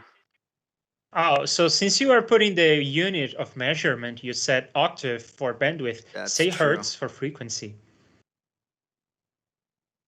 Good point. All right. Now save this so we can see what it looks like. There we go. Yeah. It looks okay. Looks nice.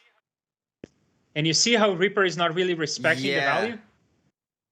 Yeah, like of the it's frequency? 20, and then the first click and drag that I do, 228. The next 600.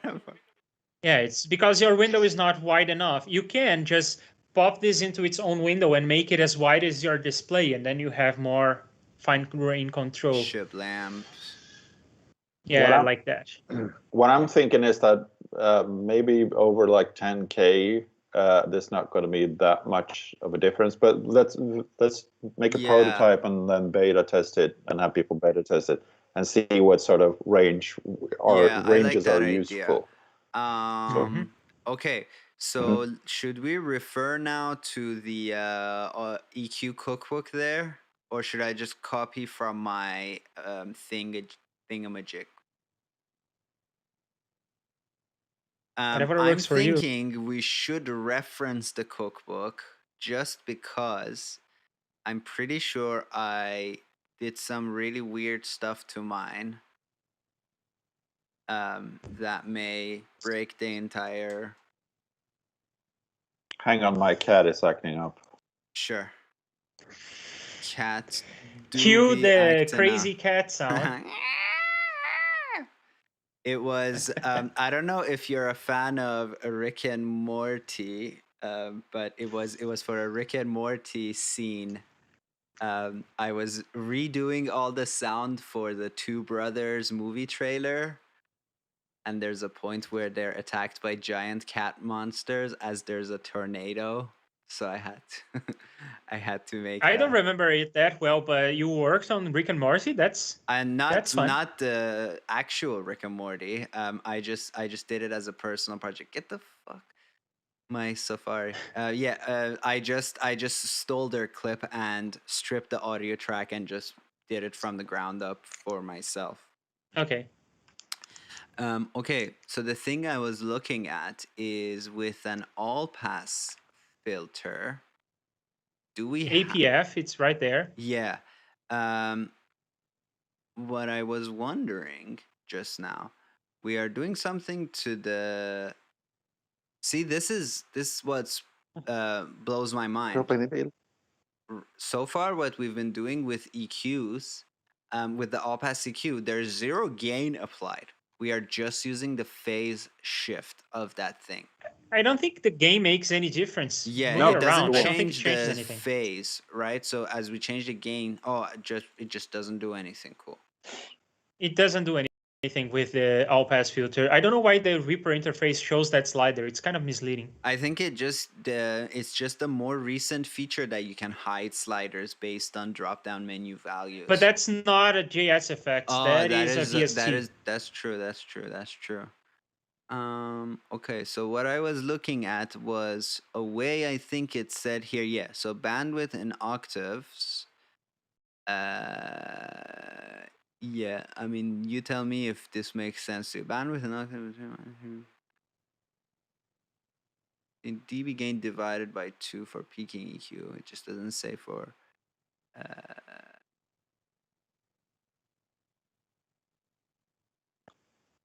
So I kind of... Yeah, I don't think that the thing we are looking for is on the screen. I think you have to scroll down a little bit. Oh, I think you scrolled down too much. There you go. Yeah, something like that.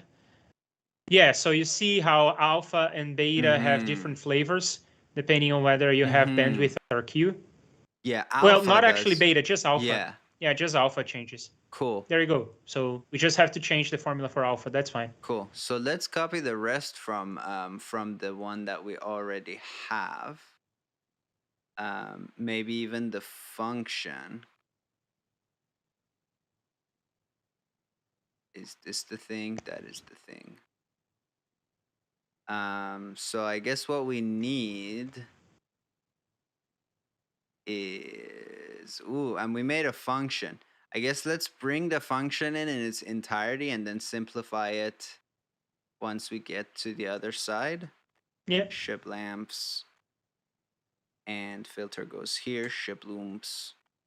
And now we can get rid of a ton of code. Right? That's my love getting favorite rid of part code. is like when you're just going bye to 2 years of work.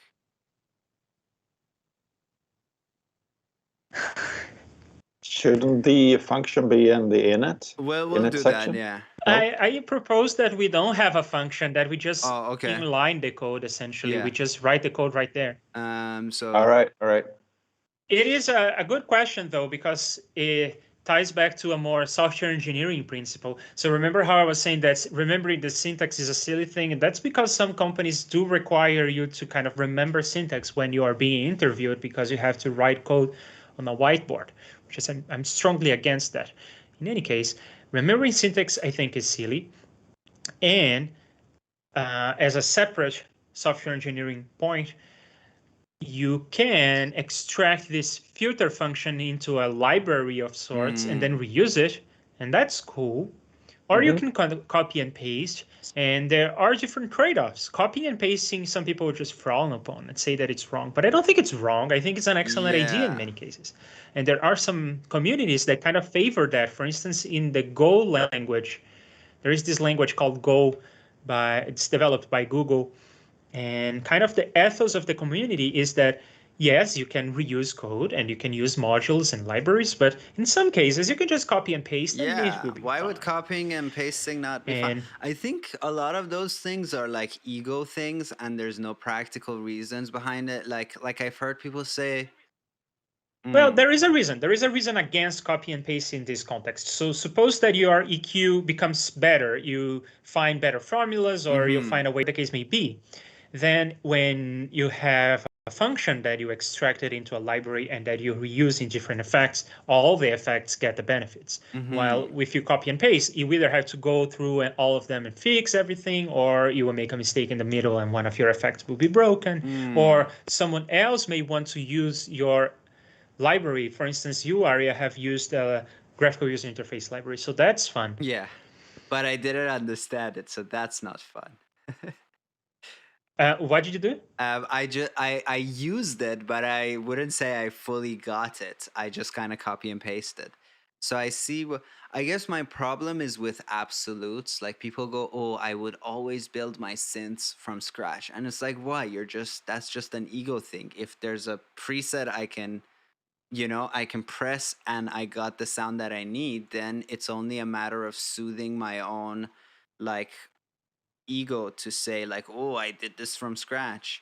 Yeah, but then again, did you build the synth software from scratch? Exactly. And then did you build your computer from scratch? Exactly. But then did you build, like, you know what I mean? Yeah, even when it comes to guitar, it's like I can write a chord progression, but somebody else figured out a tuning system that would let me play 6-note chords with only 4 fingers on my left hand, because the other hand is picking and my thumb is behind. So the real MVP is those people. Help me a little with something here. So this is what we are replacing the alpha with, but there's this sign H there. What the hell is that? It is a hyperbolic sine function. Oh, okay. I'm sure there's a lure maybe thing. ReaFIR comes with something for that. I don't know. Let's look at the docs real quick. I know that this sign will become sin omega here. Sin omega.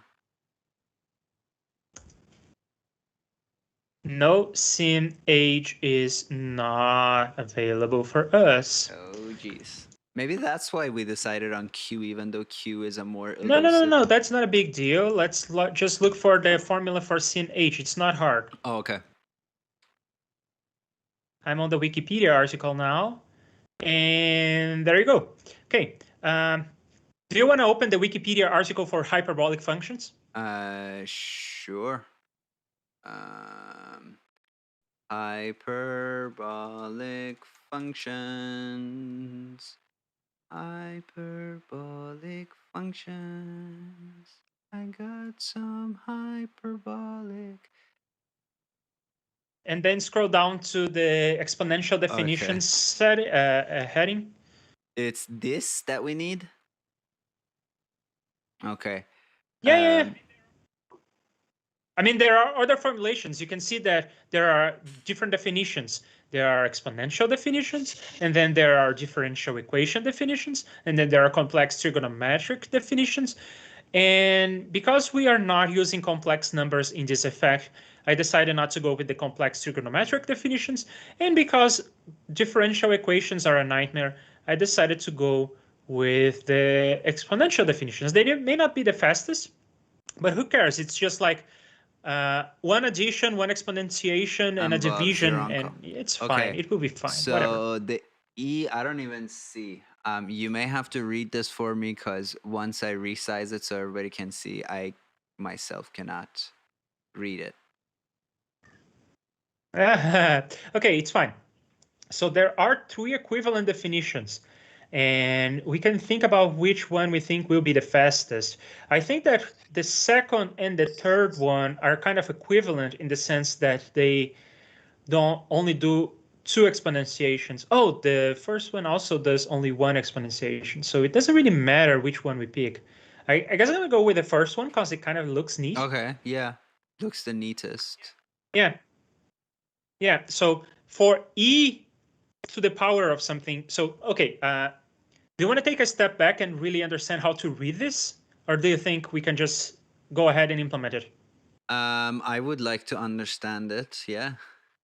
Okay. So sin h is the name of a function, okay? It comes from mathematical definitions. It's just one of those things.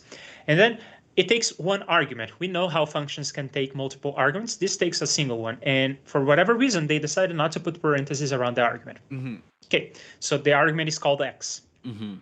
And then there are three equivalent definitions. So sin of h of x is equal to the first formula. It's also equal to the second and to the third. They are equivalent. And we can decide which one to pick, decide based on taste, I guess, because it seems like they all do the same number of operations. If one was doing more exponentiations than the other, it could be worse because it could be slower. But in this case, I don't think it matters. So let's go with the first definition because it kind of looks neat. It has more of a symmetry to it. And the definition is e to the power of x. So this e is a constant. It's a number. It's like pi. And it's called the Euler number. It's 2.7 whatever. And then it goes on forever, like pi. 718 something. Thanks. Yeah, so e to the power of x, it means just you're raising to the power of, and then subtracting, and then e to the power of minus x and whatever. So it is just a function definition, and you can, if you want, write this as a function in the JSFX so it becomes clearer what we are doing. Or you may just want to hard code the formula in place. It's up to you. With everything else we have hard coded. So I guess let's keep hard coding. That's a good argument. A counter argument to that, I'm not saying I'm in favor, I'm just saying it's a counter argument to that is that you may want to have your formula look as much as the formula on the cookbook as you can. And in that case, you may want to extract a function. It's up to you. You know what? For the sake of education, let's make it a function so that we see examples of both. How about that? If I was doing this myself, I guess I would hard code because I'm only using it in a single place, and then I would just go ahead and do that. But it's also sort of documentation of what's going on. You know what I mean? You can see sin h, and then you think, oh yeah, it's a hyperbolic function. I remember watching a stream about that, But if you just see e to the power of x minus e to the power of minus x, it would be like, what the hell what is that? gives? Yeah. Yeah. Yeah. So yeah, if you want to extract a function, then yeah, you can do that. Go ahead and start an init block. Cool. Init.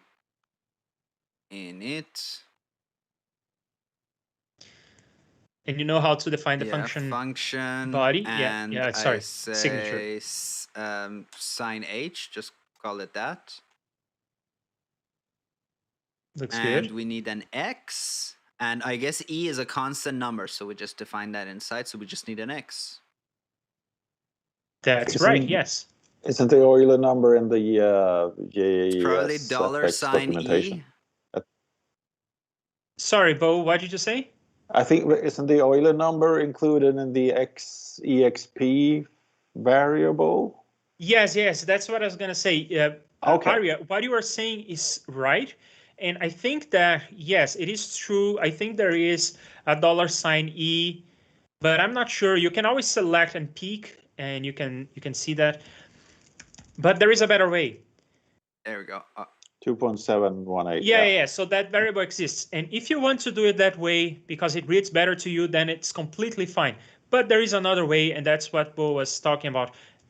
Raising something to the base. An exponentiation with e on the base is such a common thing for you to need to do that there is an optimized version of it. There is a faster version of it. Now, does it really matter all that much? Not really. It's going to be faster, but you're never going to notice. Right. But in any case, there is a special case, and it's called exp. Mm-hmm. And exp is like e to the power of something. Mm-hmm. So you call exp of x, and that gives you e to the power of x. Mm-hmm. And it's marginally, well, the documentation says it's significantly faster than doing the thing you were going to do. Now, even if it's significantly faster, I don't think you will ever notice. But in any case, there you go. And then that is minus, and then exp of minus x. Sorry, this is minus or is it plus? Yeah. Oh, you're looking at cosine, but we need sine. Okay, yeah. Exp of minus x. Yeah, and then put parentheses around the whole thing because you need to divide the whole thing by 2. Sure. Or, and this is a tangent I can take. Times it by a half. Since we are talking about trigonometry, I can take a tangent. Okay. Hey. So the tangent is, you will find this in many effects, and I want to explain what's going on. You can divide by 2 there, and that looks like the formula on Wikipedia. And you may want to leave a link to the Wikipedia article for this. If this is the first time you're encountering a hyperbolic function and you're confused by you may want to have the Wikipedia article. But in any case, so some people would just divide by 2. I would just divide by 2 because it looks like the formula. But you will find in many effects that they multiply by half, which mathematically is the same. So why do they prefer to multiply by half? In fact, we saw this on the stream. My version of the mid-side encoder divides by 2, and the version that comes with ReaFIR multiplies by half. What gives? I heard that multiplication is faster to implement in hardware than division. I don't think it's a significant difference, and I am in favor of making the formula more explicit to the reader. I don't think the performance difference will be noticeable. But yeah, that's why sometimes you see multiplication by half and sometimes you see division by 2. Interesting. It's interesting to me that one would be faster. But yeah, I'm also in favor of making it look like this. Yeah. Pardon, isn't the formula plus x exponent x? You may also be looking at You're looking at cosine. Oh yeah, sorry. No, that's I did the same thing. And then I go return end, or I just go return? No, you don't need to return anything. You would have to say that in Lua, if I remember correctly.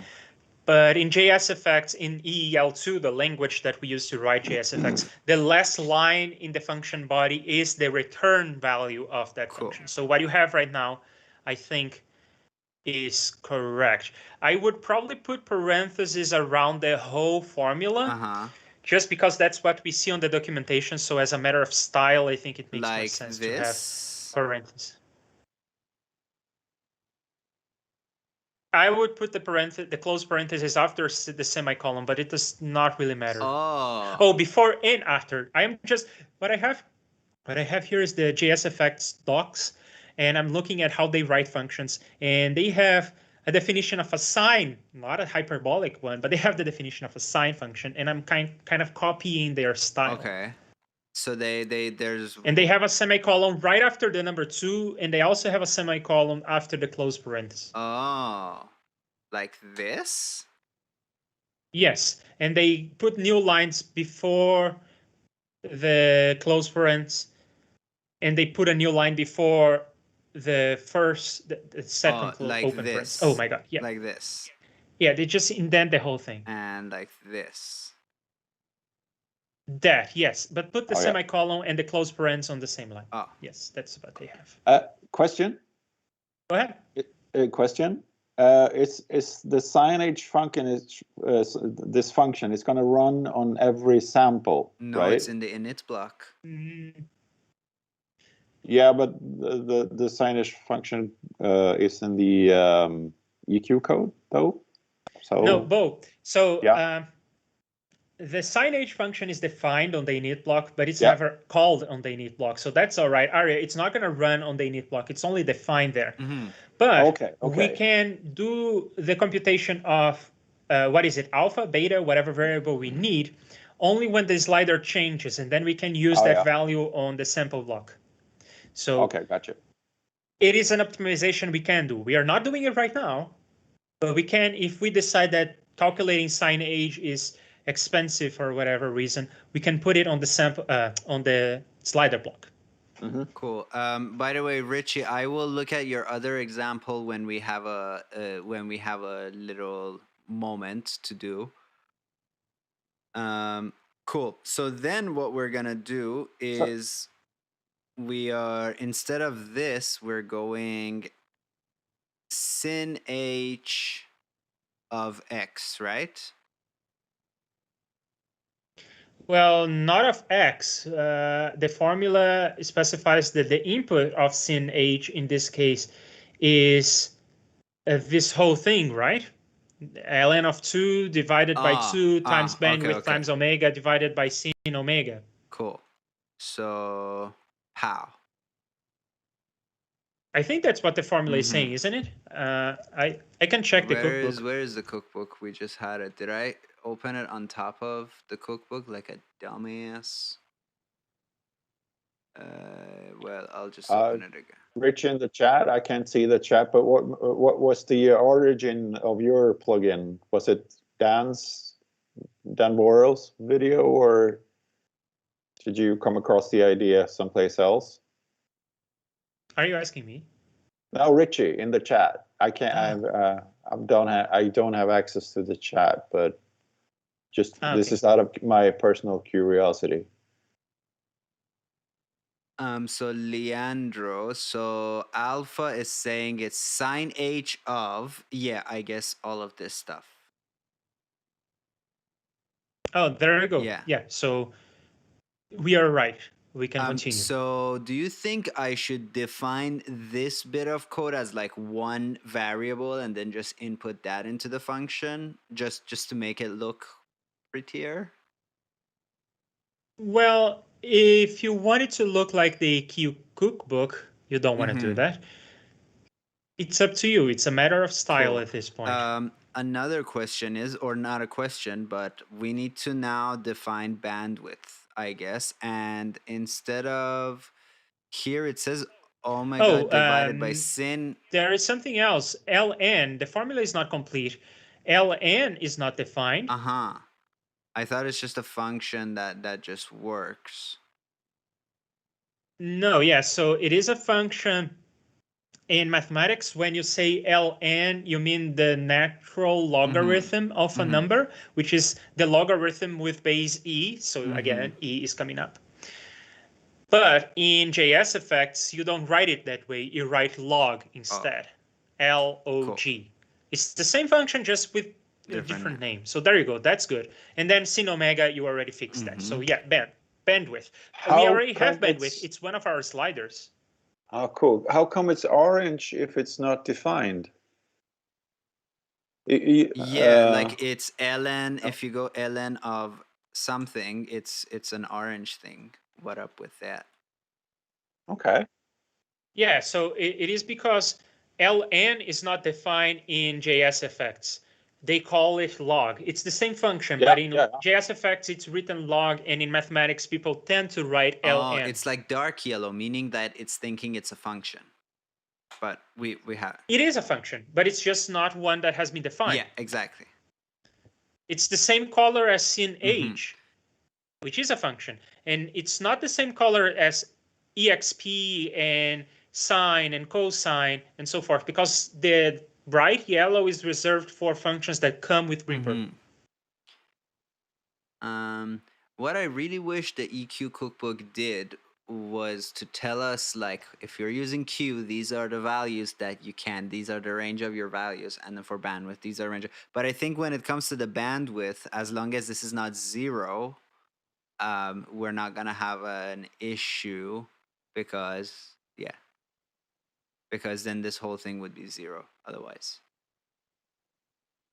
Don't they say something about the bandwidth? I think they say something. It says bandwidth in octaves between minus 3 dB frequencies for BPF and notch, blah, blah, blah. It doesn't say a range. But they don't give you a range. They don't recommend a range. Not that I can see anywhere. So, all right, since we're doing the all pass, do we even need this line? Yeah. No. Shipped lamps and I think you called bandwidth with capital B. That Am I is right? correct, Mundo. And and this omega here, no, that is not capitalized for some reason. What the hell, Arya? Get your shit together. Yeah. And Arya, you forgot a semicolon. Oh, I bet I did. Sorry, buddy. I bet I did. Wouldn't be the best drinking game. Also, Leandro, you were talking to Bo when I was doing this. When you want to dent a few lines, what was the way to do it? So I want to just bring Shift and tab. Thank you very much. Yeah, select the block, Shift tab. Oh, that is a very good to know thing. You always forget it when the time is right to remember it. So we works everywhere, by the way. It works on Visual Studio Code as well.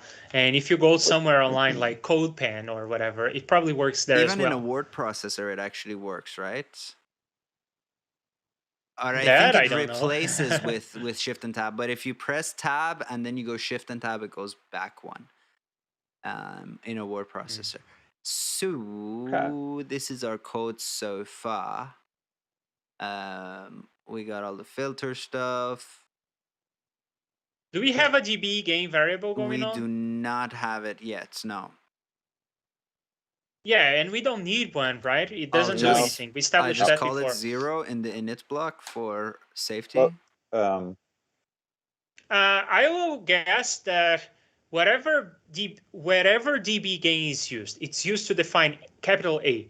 I don't think that capital A is used anywhere in the formulas. Oh, interesting. We can check it. My question though is, how do you get the filter to process just the SPL1 in this case? That's easy. Yeah, so we need to look at the slider for that, but before we do that, remove the dB gain equals 0. We don't need that, right? Because it's not defined. Yeah, no, because it's always 0 to begin with, but also A is not needed, so you can delete that. Brilliant. Okay. And alpha and cos omega and those are the only things that are Sin used. omega is See? used to calculate alpha itself, and then beta is not used at all.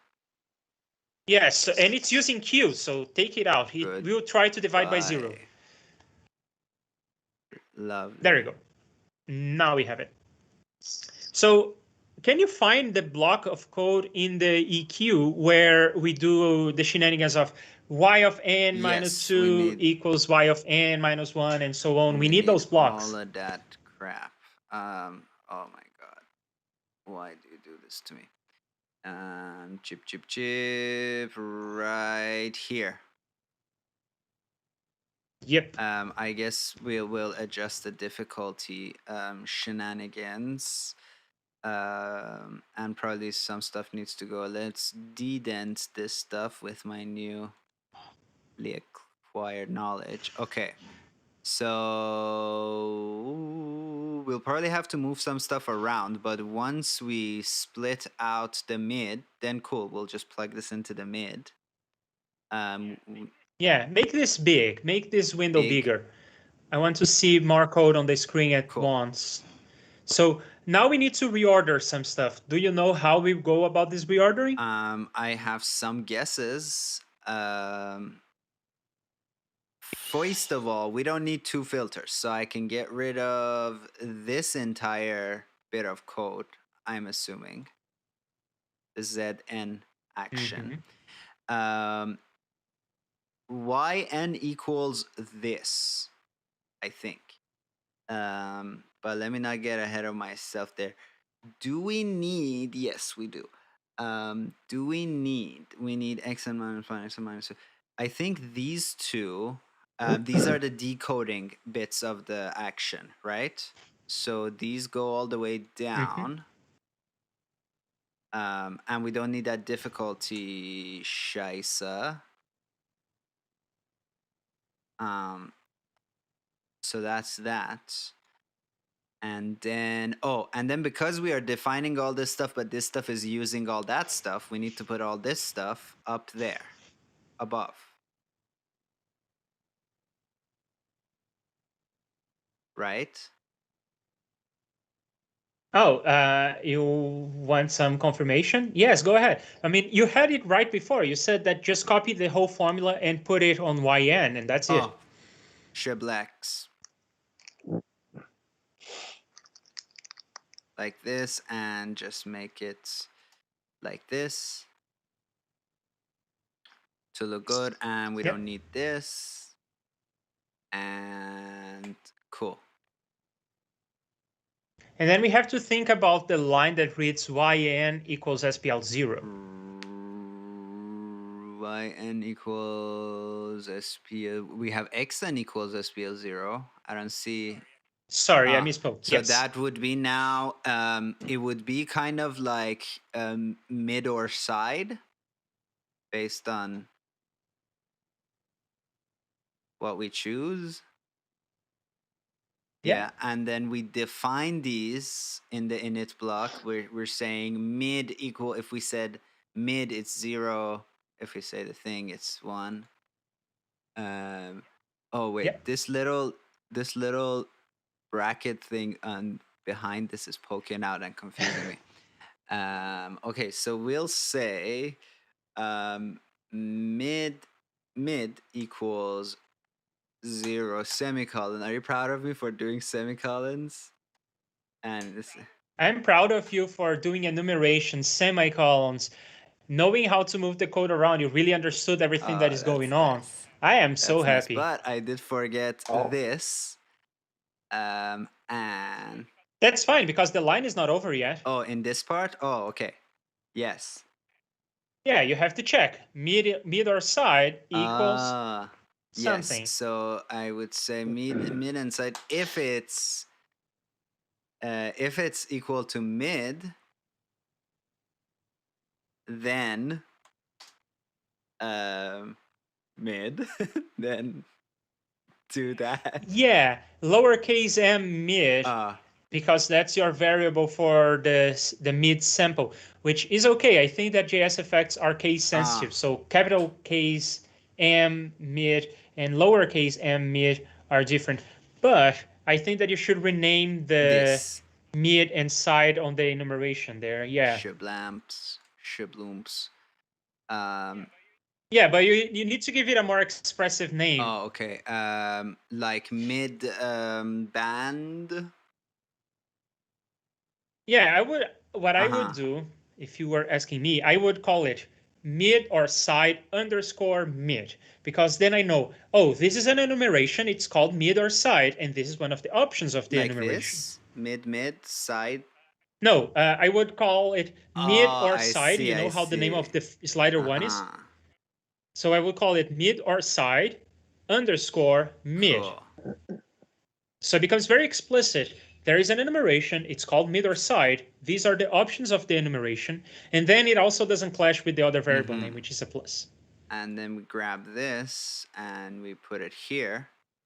And we say, if it's that, then xn, or else it's mid or side, right? Yep.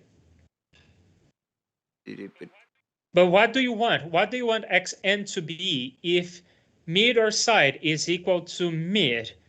What do you want xn to be? Oh, because in that way it'll be 0, wouldn't it? I see what you're talking about. Yes, I don't know.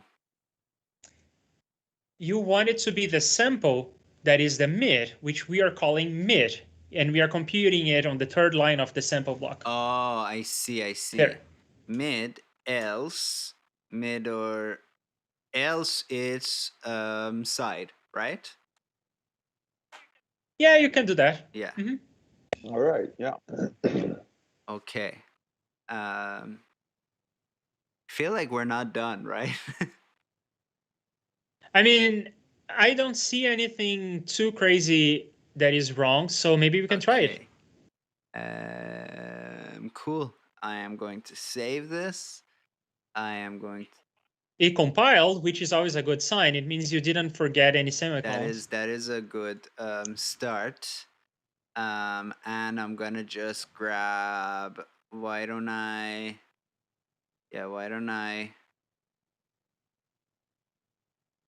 just... What am I doing?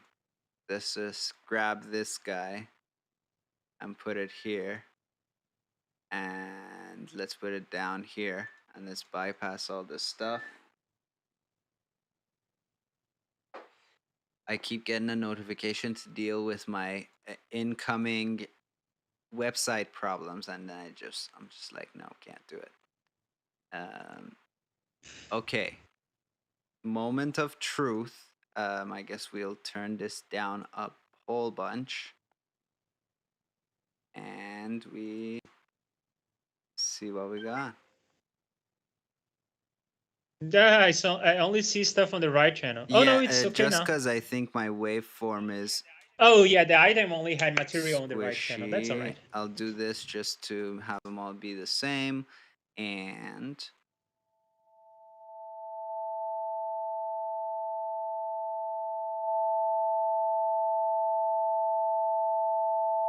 I don't hear a difference this time. Let's play with this.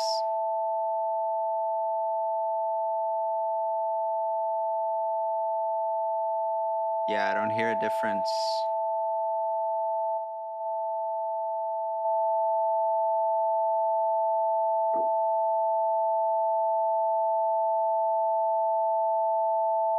Anybody else hear a difference?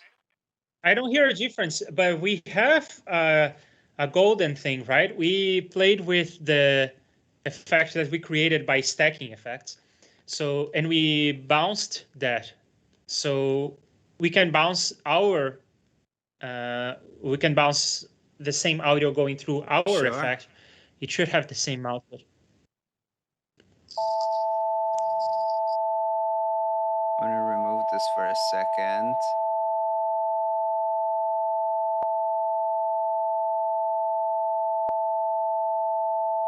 Yeah, no, sounds different to me. And actually, something very weird happened just now. Why did my voice change? What the F? I hear something very strange and boxy just happened to my voice, which is why I checked my FX chain here, but no. So weird. So weird. It is weird.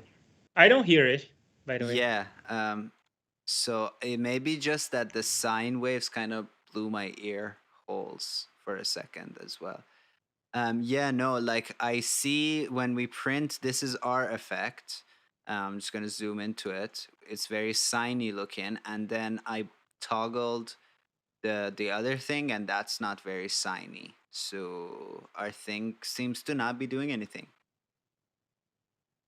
It seems to not be doing anything. Let's go over the code and see if something stands out.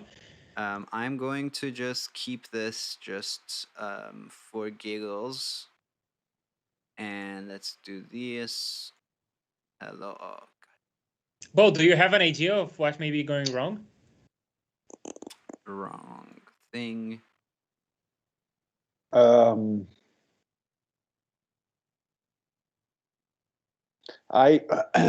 not good enough with the filter code, but I'm thinking, is it really processing? Are we like super certain that it's processing the mids? I see something. Only? I see something. I see a variable called sample rate. It's used, but it's never defined. There we go. And that is S rate, or yeah, what do we call it? Yeah, sample rate equals straight. And whoopity daisy. Okay. Shouldn't that be yellow though? S rate? No? Yellow is for functions. S rate is a value, a constant, a number. Okay, gotcha. And let's try one more time.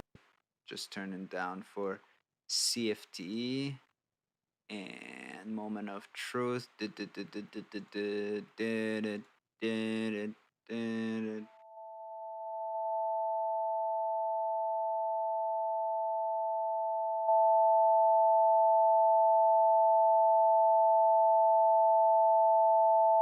I hear a difference. Do? I think I do. I gotta be. I can't say I do. Bypass. No, Yeah. I was just hearing when you bypass it, it kind of goes off and on again, but that's not what we're looking we for. don't even see we didn't do anything rampy to avoid clicks, but we didn't hear clicks. So I'm feeling like, what up with that? See, okay, so xn, xn minus 1, and xn minus 2 remain to be 0. So is st left, st right. So is sample rate. What? Oh, is sample rate one of those variables that is not available to us in the init block? Let's put it in the sample block. Ship lamps. Wait, ST left, ST right, are those used in the decoding? Those are used in the encoding, I think. Yeah. Yeah, because we're saying this is this is that. Yeah, mid equals. But Arya, are you running any audio through this effect right now? I can.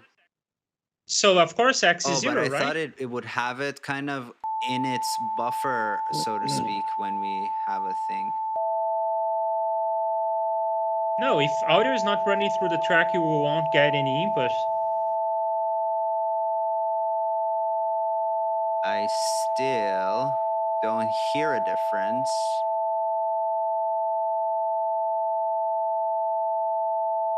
Whoa. Hang on a bit. A question here. What in the filter code? Like I said, I can't read the filter code well enough. But what in the filter code is? How do you define the mid or the side in the filter code? What it is processing? Is that the x1 thingy? X underscore Arya, n? you take that one. Where do we define the mid or the side stuff? So the user chooses either 0 or 1, which we're calling mid or side. then in this formula, Yeah. you have yn equals this formula, and this is the formula that applies the all pass filter to our incoming signal, and we're saying the signal, like, what that sample, XN. if All right. it's mid or side is mid, then it will be mid, and otherwise it will be side. But I have one problem with this, actually. No, never mind. I don't have a problem with that. My problem, you know what my problem is? It's like, how can this work if at the beginning we are saying this, and then it loops over the thing one more time, and at the end we're saying this, and then immediately after this it goes back to the top of the loop where the sample 0 is again back to being the stereo left channel. You know what I mean? Well, but what is the problem with that? Is that I feel like we're taking a stereo signal, and then we are encoding it into a mid side, then we are decoding it at the end. But if this runs at a loop, every time we're at the top of the loop, where stereo becomes mid side, goes out, becomes stereo, becomes mid side, goes out. You know what I mean? Yeah, but the processing, the filter, is done on the mid side variable, so that is okay. That is isn't okay. It?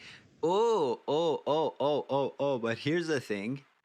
We applied a filter, but then shouldn't we say now SPL 0 equals to the output of the filter? Wouldn't that be fun? Yeah, I think that you need to say, right after we say y of n, you need to have a new line that, yes, you found the problem probably, or one of the problems. It seems like we have a few, but you have to say, if mid or side equals mid or side mid, then mid equals y of n. Oh, there we go. So if mid or side equals...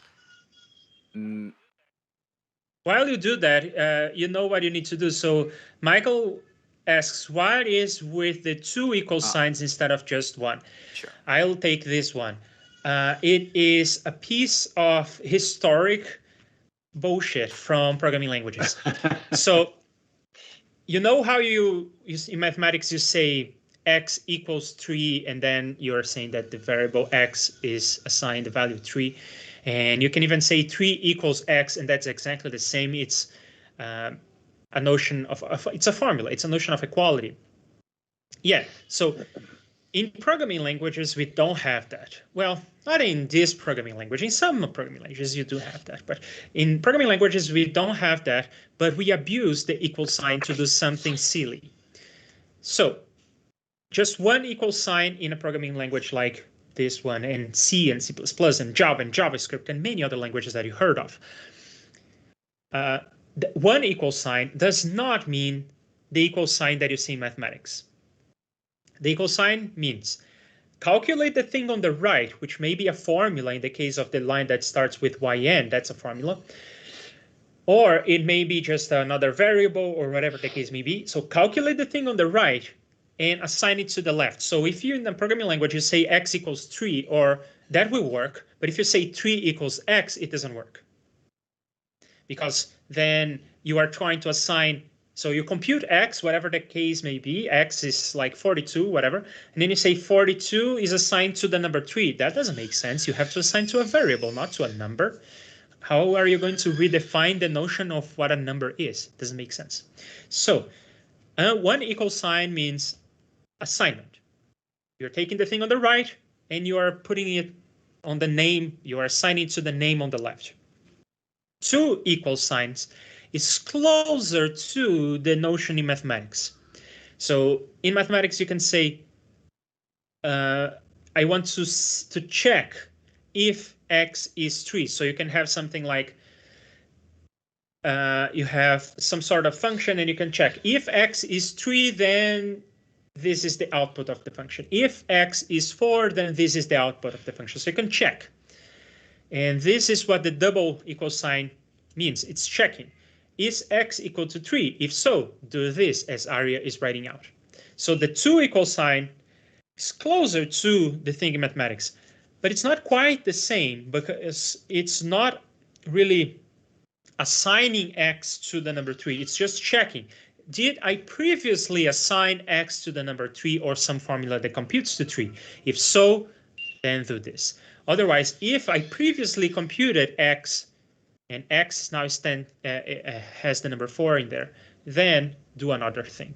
So 1 equal sign is assignment, 2 equal signs is comparison. And there is nothing like the thing you see in mathematics where x equals 3 means at the same time both an assignment as well as a check, depending on where it appears. Does that explanation make sense, Michael? Does it make sense, Arya and Bo? It makes sense to me. I guess, Michael, your quiz would be right now, which of these pink outcomes will come out of this?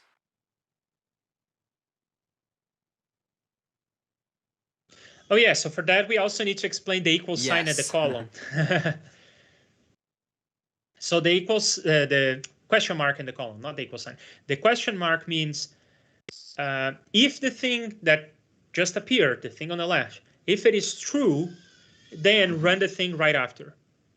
Otherwise, run the thing after the column.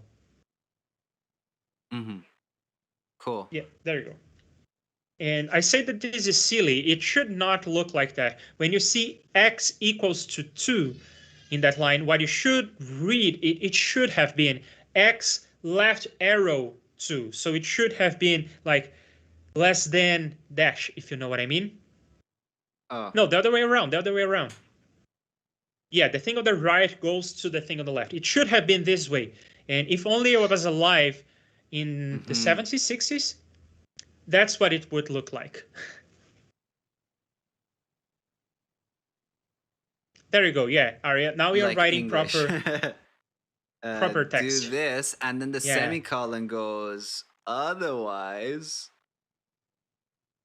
if x is 4, then do this, otherwise, do this, or whatever is the colon or the semicolon. It's just like, if it's none of this, I can't help you, buddy, kind of deal. I'll keep this stuff as a, if I remember the syntax. Nope, I don't. If I remember the syntax, yes, I do. Just to later come back to it if we need to. Yeah, so Michael is saying, so it would run as x equals 4 because it doesn't equal. Yeah, so what this code does is it says, you know what, Arya or Bo, go ahead and walk through this code. This bit of code? Bo, you want to do it? Yeah. Feel free to do it.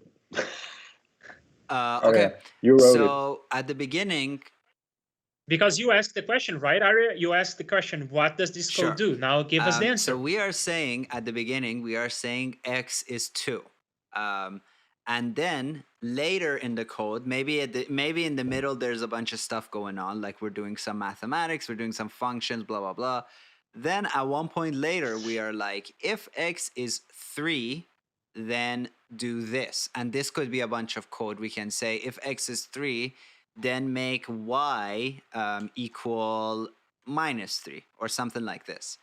And otherwise, if x is 4, then you can do another thing. Maybe we say y equals, 67. And otherwise, so otherwise means if it's not 3 or if it's not 4, if it's whatever else, then you can say, y equals 0 or something like this. So because our x is 2, the code will run. It will recognize, it will assign the number 2 to x. Then in the next line, it would ask itself, is x 3? Well, no, x is 2. So forget about this bit of code. And then it will go, is x 4? No. So forget about this bit of code. And then it goes, well, if x isn't 3 or isn't 4, I'm instructed to call y0 for every other value. So in reality, this is the assignment. These two lines will just, nothing will happen. And this line of code will run as a result of this conditional statement, because x is 2, so it's not 3. So x is not 3, x is not 4. Therefore, it's this line of code that's relevant to us. Is that a good explanation? Well, it is to me, but I kind of already know the answer. So I'll let Michael say. So let us know makes sense. if that worked for you. Nope. Did we hear? There is a delay, so we can wait on the answer.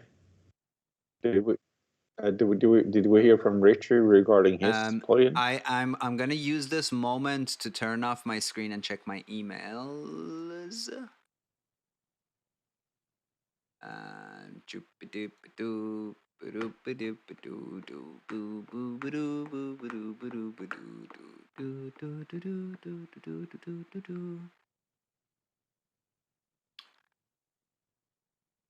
What song is that? I sound something. Oh, it's the song that play. It's the President of the United States jingle. Oh yeah. Yeah. The jingle. Yes. Okay, so I have two things from Richie, and one says better example. Therefore, I'm gonna download that one. Speaking of vaccinations, I have my second one tomorrow. Yay! I got mine today. It was a lot of work. Yeah. This is new to you. My computer, whenever I'm streaming, runs so damn slow. So I saw your email, and now to open it will take an extra year and a half.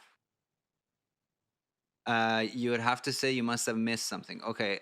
We will get to that in a second once this lets me download a simple MP3 file. Oh, what are you doing? Get the...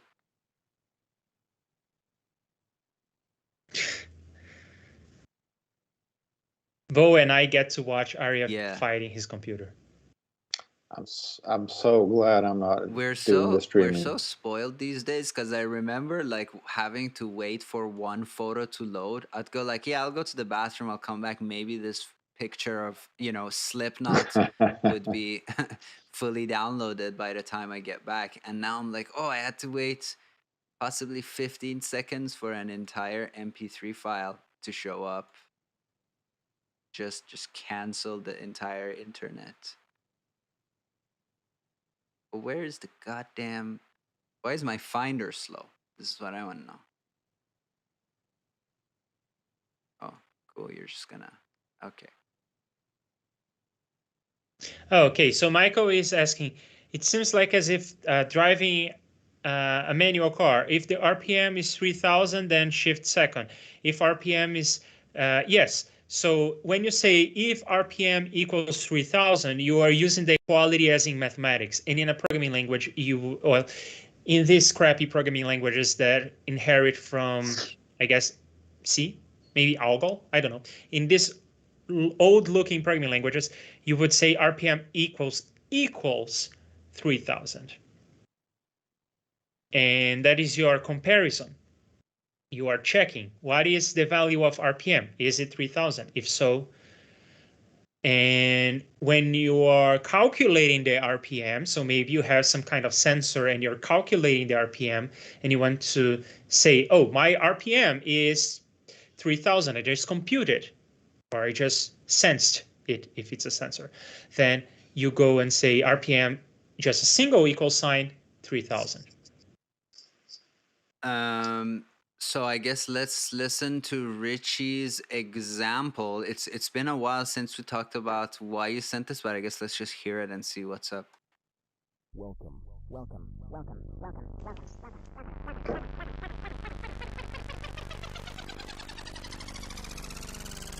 That sounds great.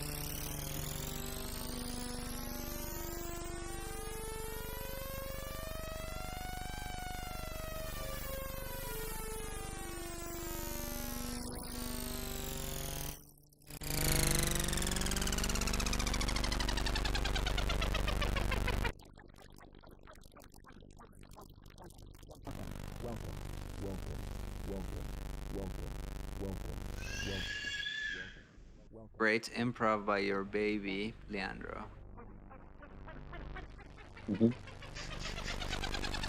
Yeah, in fact, I need to wrap this up soon.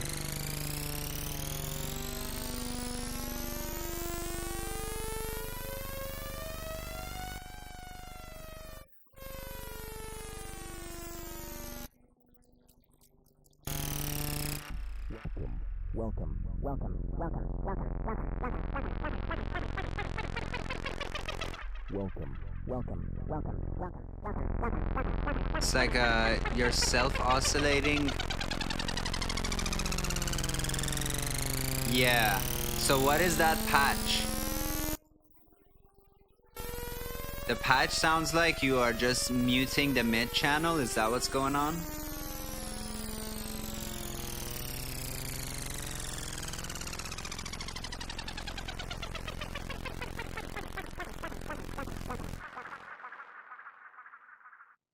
Okay, so Leandro, if you have to go, let's try and do one last course of debugging.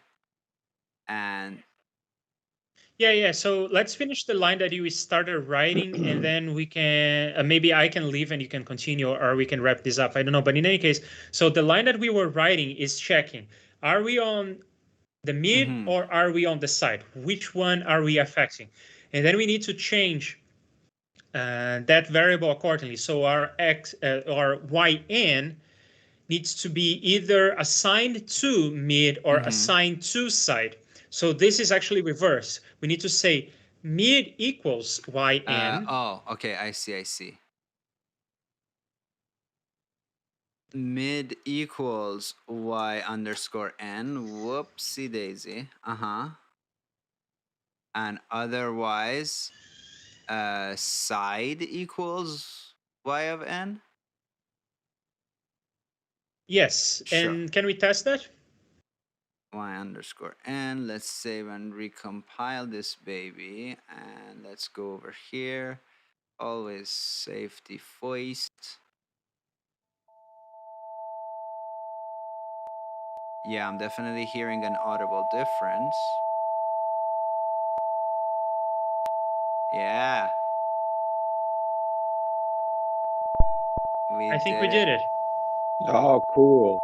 That is awesome. We get a little click there. Does it jump in value too rapidly, or is that the thing? It seems to happen. It could be that. Sorry, go on, Leandro. And we know how to fix that, right? We just ramp the frequency instead of jumping. Yeah. That's something that you taught me, and I did not immediately apply it, and I forgot. So that'll be something for me to study. And yeah, but there it is. We did it. It was easier than I thought. I think that maybe practicing that idea on this effect may be simpler because it's fewer parameters for you to ramp. Yes, that is a great point. I'm going to try this. I also have to go soon. Well, like I gotta go at 4:45. So yeah, we can just wrap this because we're already at like already at like 3 hours of streaming, I think. But yes, Bo, do you want to maybe just come next time and we'll just do the ramping thing, and we will just kind of see if we want to do a GFX or not really. I don't think we need a GFX. We'll just wrap up everything in debug and call it a day. I would like a GFX. The thing is, I'm at work like next Wednesday. I might get some Tuesday. time off. This but week it was a special occasion that we switched the days. Yeah, I start on Okay. Tuesday, so Maybe I'll so just make a then difference. finish it, or So maybe maybe me and Leandro will do regular programming, and then we'll have you back whenever you can be back. Cool. Sure. Awesome. Yes, it is alive and it works. Yeah, it would be nice to test with just bouncing the thing and see if it will first fine-tune the parameters so they are all the same, then bounce Sure. and see if it looks the same. I mean, we don't know how ReaEQ works, and it may be using different formulas, so it may not Sure. look exactly the same, but it should look similar. And Richie says that you're programming a plugin soon. Awesome. We want to hear about it. This is why we do the things that we do. So all right, one last test before we wrap it. At the beginning, it'll be our thing, then I will bypass it, then I will put the ReaEQ thing, and we will see if it all stacks up. If it all stacks up. This is us. This is the bypass.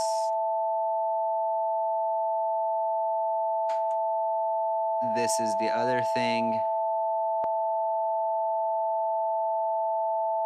All right.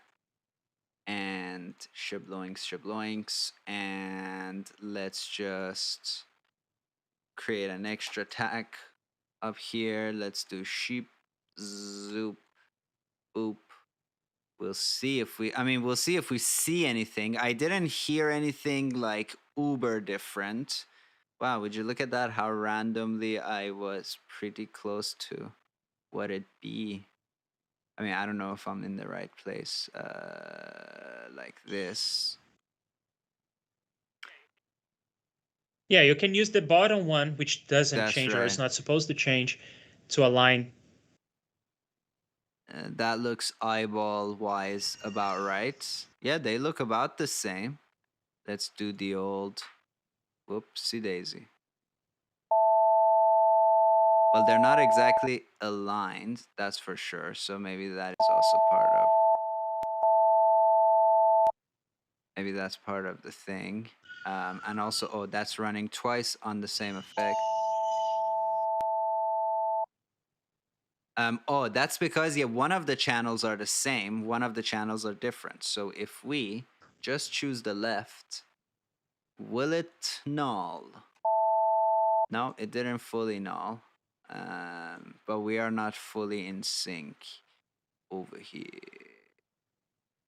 Well, you didn't have the same parameters We like did. the frequency and Yeah, bandwidth. we Those had did it? on ReaEQ Okay. we got the old 200 with a 4, and on ours we have 200 with the 4. Yeah. I guess the question is, I wish I had like Plugin Doctor or Meta plugin, so that we could also see that on the phasage. But they sound pretty close to each other, so let's just A/B and hear them against our thingamajigs, and I think they sound remarkably similar.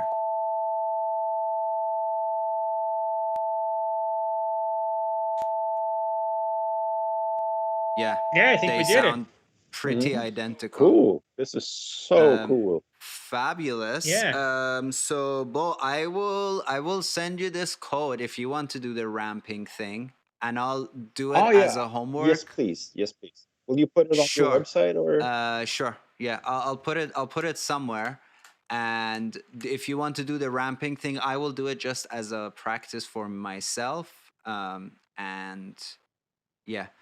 Okay, so let's let you go, Leandro. Thank you as always for all the wisdom. Yeah. Richie, you're saying that you need help with OBS stuff. I'm happy to help. And this has been so much fun. Thank you all for having me. Thank you, Bo, for being here with us, and everyone who was on the chat. Thank you. Yeah, it was super nice to meet you in person, and I'm looking forward for next time. Awesome. Take care. Take care. Everybody else. And yeah, are you wrapping up the stream yeah. or? Okay. Adios, everybody. take care of yourselves, and we are calling time of death on this baby. I'll put all the links to the hyperbolic, etc., in the description so you can check them. And we're out. And we're out. We may still be not out.